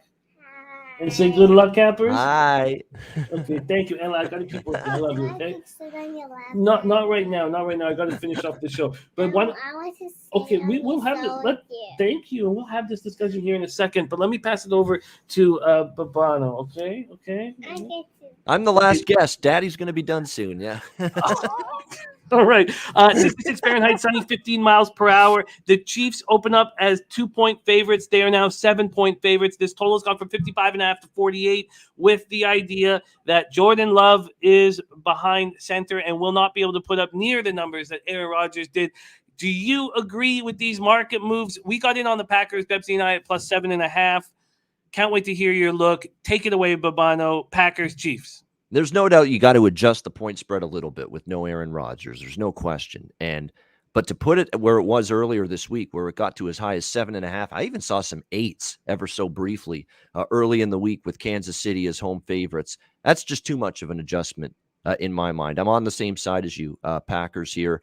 Plus 7, I believe, is the best number. I'm cool with that. It's still, you get the full touchdown with Green Bay in this game. I don't think Jordan Love is going to be lost in this game at quarterback, especially when you consider how porous the Kansas City defense is. And what I think is great for Jordan Love in this game, who, look, it's preseason. He played well, though, in the preseason. So I don't want to overreact to it. It's a much different ball game entirely when you're making a regular season start. You're doing it on the road like this. But this Kansas City defense is not good. They're even worse against the run. And that's why I think Jordan Love's going to have success, because I think A.J. Dillon, Aaron Jones, they're going to be able to run the football here like every team has against this Chiefs defense this year. And that's going to allow Jordan Love to have success, play action game. It's going to open up things down the field to Devontae Adams and the receiving core. I think it's going to be a balanced offense. It's going to be a situation where Jordan Love can just ease in. He's not going to have to carry it. The run game should be able to work for him here against a team that hasn't stopped the run. And I think that's going to be good for Green Bay. And on the flip side, this Kansas City offense, we know the defense has been bad. And early in the year, the offense was good enough to bail out that defense. Well, now the offense is screwing up and making mistakes and underachieving. They're settling for field goals in the red zone. This is now multiple games in a row where the red zone efficiency is not there right now for the Kansas City offense. They're turning the ball over. Mahomes has already smashed the number of interceptions he had all of last year already to this point this year. You're seeing Travis Kelce fumble the ball in the red zone last week against the Giants on Monday night. I mean, to me, this is not just the defense struggling. Now the offense is having issues. Patrick Mahomes is forcing things. He seems like he's trying to do a bit too much. Turnover issues continue to plague this football team. Now they're having problems finishing drives in the red zone. All of this adds up to a lot of bad characteristics, Jimmy, of a team that's laying a touchdown here in this game. Oh, and let's not forget the 3-15-1 against the spread record for Kansas City in their last 19 games. 3-15-1. ATS. You think I'm going to lay a touchdown with this team, with that track record ATS, with that defense that can't stop anybody? And I think it's going to struggle with the Jones-Dillon duo today, running the football, which will help Love out at quarterback, and an offense now that's not finishing drives and turning the ball over. I don't know. To me, they can over-adjust this and overreact all they want. I'm happy as hell to take the inflated points with the Packers. I notice that you have a bunch of overs on your card and you don't have the over here. And I kind of feel like if Green Bay is going to be able to keep this close, there's going to be points scored. I agree. If the Packers don't cover, it's because they couldn't put any points on the board. So why did you not add the over? Because we're 21 minutes till kickoff. I have taken the Giants off of my possible addition list. I had 5 question marks there anyways. Babano on the Raiders, a market moving towards the Raiders. I think I'm going to stay off, but I'm very interested in trying to get over this number that is very low. Why did you not add it? Well, it was, oh my gosh, it's moved a lot. Wow. I didn't realize it had dropped to a 48 like that. Put that over 48 on there. Put that over 48 on there because I did bet it. I like the side more than the total, but at 48, I think it can get there. The only concern, again, is the red zone issues the Chiefs have had. And again, if the Chiefs are going to do what they did Monday night against the Giants, this game's not going over the total. I mean, they just really had a tough time finishing drives, stalling in the red zone, turning it over as well, deep in Giants territory. I think they did it twice in that game. So that always worries you. But, this is another thing, too, with the Rodgers absence. They discounted the total as well. It dropped as well with the news that he wasn't going to play. So I do think there's value 48 over the total. Again, I left it off my slate of sides and totals initially, Jimmy, because I like the side a lot more. But at 48 now, I'm going to make that official too. Over 48, Green Bay KC. All right, let's review. So we have 20 minutes before kickoff. We want to give at least everybody 10 minutes to get in any last-minute action, and that includes me because I think I'll be joining you on this over 48 and Packers Chiefs. Let's review Babano's action, and then I'd like to go over a couple other spots and see if they almost jumped on his card. So Babano is on the Ravens -7 at -102 and Minnesota Baltimore over 50.5 at -110. Then he's on the Bengals -2 at +100, Cleveland Cincinnati over 47.5 at -109, the Raiders -3 at +103, then the Chargers at a pick'em at -110, and the Chargers Eagles over 49.5 at -106, Packers +7 at -109, and the over 48 at -110. Okay, so those are the official plays from Babano here. Is there another spot on this card that almost made your docket today? Is there anything that almost jumped on? Almost did, a bunch. I mean, that's the thing. You know, I'm always a high volume guy across all sports, and there were a bunch that I left off because I felt the plays I just gave you were a little bit stronger. I liked Houston a little bit, plus the points. The number's down to 4. It's Jacoby Brissett now at quarterback, and I made the mistake of assuming there was little drop-off between Tua and Brissett the first time. I'm not making that mistake again this time around because Brissett was horrendous. You know, the last stint he had as the Dolphins starting quarterback. Tyrod Taylor back for Houston. I'm not going to make it sound like Tyrod Taylor is a Pro Bowler all of a sudden, but I'm telling you what, the difference between him and Davis Mills, you can't even comprehend how big of an upgrade that's going to be for Houston. After what I saw from Davis Mills, it is an absolutely huge upgrade. You've at least got a competent veteran quarterback back under center. So Houston plus the points I liked a little bit for a smaller bet. I kind of leaned to Denver just because of Teddy Bridgewater being so good on the road. This has flat spot, lethargic, sleepwalk for Dallas written all over it. The problem is Denver's very banged up, especially at receiver. A little bit on the defensive side of the football as well. Dallas seems like they're the healthier team going into this game. They're going to have Trayvon Diggs as well. There was some doubt he'd play. So I lean Denver a little bit, but I'm going to keep that as a small bet. I think the over could get there in that game. Dallas is a difficult team to bet unders with. New England, Carolina, I like the under in that game, but so does everybody and their brother. That totals down to 41.5. So it's really taken the line move out of it. And with Christian McCaffrey suiting up for Carolina, I kind of lean Panthers, plus the points. I took Carolina against Atlanta last week, and he's a difference maker, and he's going to obviously be a big help to Sam Darnold in that offense. So lean Carolina a little bit there. And the only other thing I really liked was Tennessee Rams over, but not a strong opinion there. So there you go. Those are the other games I liked. I love it. Thank you for sharing those spots with us. I made a terrible a blunder here by getting in on the Dolphins in what I thought was going to be a bounce back spot for them and getting in on them early. It looks awful. It looks awful. And then I'm on the other side in this Denver-Dallas total. I'm on the under, and I thought it was a great spot to be on, but it looks like late money's coming in on the over. So, again, a review. We have this just in, our number 1 ranked capper on the show, NFL Pub Hub, Skee Profit, going to jump on for some quick looks here at the end of the show. But let's review Babano's action one more time. Over 48 at -110 and Packers +7 in Packers Chiefs. Then the Chargers pick 'em. Chargers Eagles over 49.5 at -106. Raiders -3 at +103. Bengals -2 at +100. Cleveland Cincinnati over 47.5 at -109, and then the Ravens -7, -102, and Minnesota Baltimore over 50.5 at -110. My man Babano, thank you so much for joining us. We love working with you. Catch him on NBA Pub Monday through Friday at 4 p.m. Eastern. It's a spectacular show. It's the best show we have on our channel. And also Saturday, he has his big NCAA football show, so check that as well. Every Saturday, at 10 a.m. Eastern. Babano, my man, thank you so much for joining us. Follow this man on Twitter. Babano, any last words before we head off to kickoff? Just good luck to you, Jimmy. Good luck to everyone watching and listening. Good luck to the fam. Let's kick some ass and let's cash some tickets on an NFL Sunday. Let's do it. Let's go. There he is, Babano, and a treat.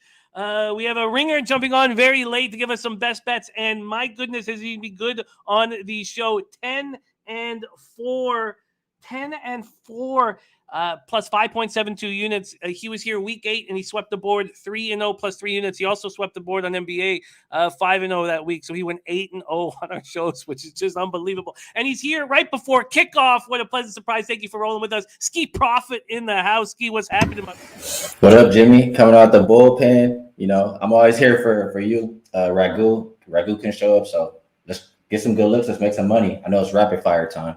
I love it. It is rapid fire time. You are putting this spectacular record on the line here, Skee, and I love it and I respect it. What is your first spot that you are attacking? Well, I have a total of 7 plays. 2 of them are teasers and 5 regular bets. So the first game, I'll just kind of touch on a little bit. The Bills versus the Jaguars. The Jaguars are just terrible. I mean, you're going to be able to get after Trevor Lawrence, and if you're able to put pressure on him, he hasn't been good. I think he has a completion percentage close to 40%, and he's throwing more picks than touchdowns. So Bills are going to be able to put pressure on him. I think that they flip the field and get great field position for Josh Allen, and he continues to build his MVP campaign. So I like the Bills minus 14.5. I don't have the numbers in front of me because I wasn't actually prepared to come on, but double-digit favorites, they're hitting like 61% since 2015. And if you're looking at 14-point favorites or more, they're like in the 69% since 2015. So Bills minus 14.5 is my first look. Bills minus 14.5 at minus 110. Dennis Garcia says, more Skee. We want more Skee. We'll keep rolling. Bills minus 14.5, minus 110 available right now at Will Hill. What's the next spot on the board for you? Next spot, I'll just keep this one simple and brief. I mean, I think last time I was on the show, I talked about the Patriots, and I also talked about keeping it simple, and it worked out for me. So I looked at this line. I just don't think the Patriots should be a 4-point favorite. Like, they're the kind of team I want as a dog or a pick 'em. I just don't think they're that good. So it's a fade of the Patriots. I mean, you get, not that I'm a big fan of Sam Darnold, but he should be back in the game today. You get Christian McCaffrey back. He practiced all week. He looked fine. So Panthers play really well to start the year with McCaffrey. I think they'll do it again here, and I think it's a close game. So I took the Panthers plus 4 points. You got the Panthers a plus 4 right now. You can still get them at 3.5 at most books. We have Skee on the board here with the Panthers. I was afraid to bet this. I did put it in like all my contests and shit, but I haven't bet this, and maybe I should. I'm gonna put a few parentheses again. We're 12 minutes before kickoff, and the next spot on Skee's card is the Panthers plus 4. Let's keep rolling, Skee. Love having you come in here at the end of the show. Our number 1 ranked capper here on NFL Pub Hub at 10-4 plus 5.72 units. What's next? I love being here, Jimmy. Next game, I'll go to the Ravens and Vikings, and I kind of been back and forth. Like, I was initially looking at it and thinking, I mean, Vikings, they had a couple wins, but they were beating up on like weak competition, you know. And then I look at the Ravens, they got embarrassed their last game. They're off of a bye week. I was thinking Ravens should come smashing this spot. I thought a little bit more about it, and I thought, you know, that Ravens secondary is not too good. I think Kirk Cousins and the Vikings should be able to have success offensively too. And so I'm just kind of trusting both teams to score here. I ended up getting over 49.5, and that's just the way I prefer to play this game. I think the Ravens score a good amount of points, and I think Vikings can too. Min ball over 49.5. I get this spot as well. I get it. Bebsy bet it on Tuesday at that same number. We've had a couple different cappers on the show also like that look here, and I can understand why you're on it. I can understand. Babano just dropped it as well. Over 49.5 for Skee in Minnesota, Baltimore. I wonder, a Mad Capper taking the Vikings. I'm on the Vikings too, but I got a terrible number. I wonder if I should add this as well. Again, we're 11 minutes before kickoff, so still time to make any of these decisions. Skee, keep rolling, but don't feel forced to add just whatever you are comfortable with. Is there other spots on the board? Did you want to give out the whole 7, or are there only certain spots that you want to fire here? It's all good, Jimmy. I mean, you know, I bet these games already. It's not like I just ran on the show and bet them right now to come talk to you. So it's all good. All right, let's keep rolling. All right. The next game. Let me see. Okay, next game. I have 2 plays on this one, side and a total. I'm looking at the Chargers and the Eagles, and you guys know I'm not a homer. I took the Patriots last week. I told you guys I thought the Chargers were overrated, but now, I mean, what are we looking at here? This is where we want the Chargers at a pick 'em, where they just got to win the game, and they're still, in my opinion, a much better team across the board. What are we liking the Eagles because they beat the Lions 44-3? I just think it's a little bit too much recency bias. You saw that huge blowout by them. We've seen the Chargers not look so great now for a couple of weeks, and everybody wants to jump ship. So I just think the Chargers are clear-cut better, and so I took them to win this game. I thought about it a little bit more after I did take the Chargers, and I said, why is everybody liking the Eagles? They should be able to have some success. They started to run a little bit more last week, and I know Sanders got hurt, but I still think they'll be able to run on this Chargers defense. I talk about them all the time. In my opinion, the worst run defense in the league. If you want to beat the Chargers, that's what you do all game long. You just run it right down their throat. So I can see the Eagles having success in that way, and I think the Eagles and Herbert get after I think the Chargers and Herbert get after the Eagles defense. So I took over 49.5 in this game, along with the Chargers money line. Over 49.5, and the Chargers at a pick 'em minus 110, and that does go exactly with Babano as well. So very, very, very interesting. Not only that, but it also goes with our Dennis Trusty. Dennis Trusty also moved on the Chargers Eagles over. I apologize, you guys, with the noise in the background. Let's keep rolling. Skee, you just gave out Chargers Eagles over 49.5, and the Chargers pick 'em. What's next? We love the family, Jimmy. This show's about family, right? We love seeing little Ella pop in there, and we'll see the other young capper soon, I'm sure. Carter, So he's on his way. We love it. The other 2 plays that I made are teasers. So I'll just explain a little bit of teaser legs. Don't really have to, but I just thought taking the Chiefs. Or first of all, I took the Chiefs from 7.5 down to 1.5. Pretty much asking them to win the game. If you're giving me Pat Mahomes versus a backup, I know the Chiefs look pretty bad, but I'll take that bet. So I paired that together with the Rams also minus 1.5, just thinking that, in my opinion, they're the best team in the NFL right now. And no Derrick Henry. I know injured player theory, et cetera, but I still think the Rams win this game. So I paired those 2. And the last teaser that I made was Browns. I teased them up from 2.5 to 8.5. I just think it's a little bit, I guess I can't say disrespectful because the original spread is 2.5, but I can't see the Bengals winning by double digits in this game. I still think the Browns defense is pretty solid, and Bengals just aren't a team I expect to win by that big of a margin. So I teased the Browns and the Chiefs both to the Rams. If both of the first teaser legs win, and I'm sitting with 2 open teasers on Rams minus 1.5. I've been thinking about it. I probably will come back and add Titans plus 7.5, have a way where I can win all 3. And if the game just lands on those key numbers, I'm a big winner. If not, I'm still up because I'll win one of the teasers. So that's how I'm approaching it. I guess official plays for this one will be Chiefs minus 1.5 to Rams minus 1.5, and Browns plus 8.5 to Rams minus 1.5. And those are each at minus 110. Maybe I'll tweet you, Jimmy. If both of the first 2 teaser legs win, I'm going to add the Titans plus 7.5. Pretty sure. I love it. I think it's a great way of handling it. Skee, you've come in and firing. I love it. Thank you so much, my man. So Skee's got Bills minus 14.5, minus 110. Panthers plus 4, minus 110. Minnesota, Baltimore over 49.5, minus 110. Chargers pick 'em minus 110. Chargers, Eagles over 49.5, minus 110. And the 2 teasers, Chiefs minus 1.5, Rams minus 1.5, Browns plus 8.5, Rams minus 1.5. I love it. I love it, Skee. Are you going to head down to Westgate to see the Nutflush family? Yeah, I'm gonna link up with Nutflush. I have a few friends in town. I'm gonna slide over to over here on the strip a little bit first and head over to Westgate for the afternoon game. So I'll be there to kick with them for those games and probably the night game too. I love it, man. You're a great guy, great capper, and we're very thankful to get the opportunity to hear your insights and your angles. You can catch him, our guy Skee, on NBA Pub Hub, 4 p.m. Eastern, and it is the best show we have on the channel in my estimation. So check these guys out.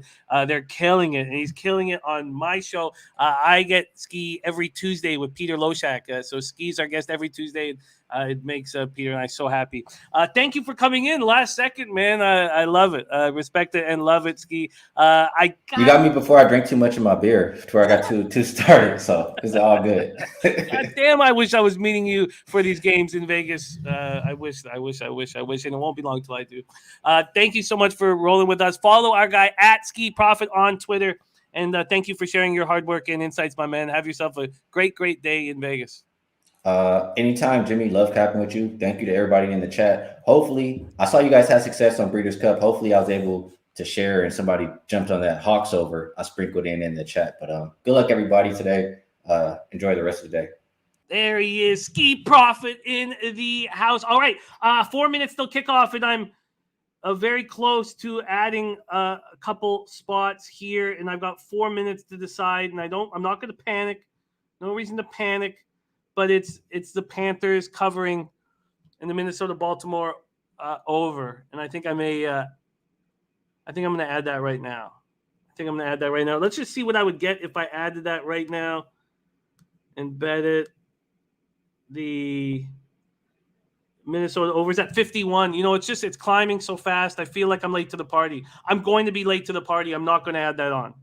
And then the Panthers at plus 3.5, I think it's worth it. I'm only going to add the Panthers plus 3.5. I do not want to take a 51. I don't need the score to be over 27-24 to cash. I'm just not going to do that. All right, so we have 3 minutes till kickoff. Thank you to our producer on the ones and twos, Jose Buchetti. Does such a spectacular job coming off the triple up for UTSA. Thank you, Jose. Thank you to all that have watched. I have 2 minutes to make these bets, so I'm going to go do it now. But we have no show without you guys. Thank you for your support. Thank you for your insights. Thank you for your humor, and thank you for inspiring all the cappers at Pub Sports Radio to try harder. And we're honest and accountable with all our numbers here, so it's pretty exciting. So let's have a giant Sunday. Thank you guys so much for watching. I have a day off tomorrow. Hard to believe, a day off. Yeah, and it's been a wild weekend with the Breeders. Thank you for everybody's support throughout this weekend. That meant so much to me with the Breeders' Cup. Let's get that cash. JLo's bookmakers. Giant week 9. Let's go.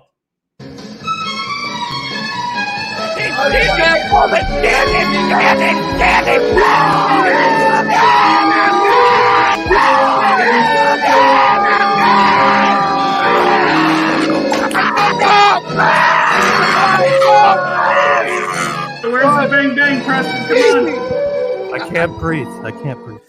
Pub Sports Radio. Come find us in Southtown 101. Subscribe on YouTube and all platforms where podcasts are found.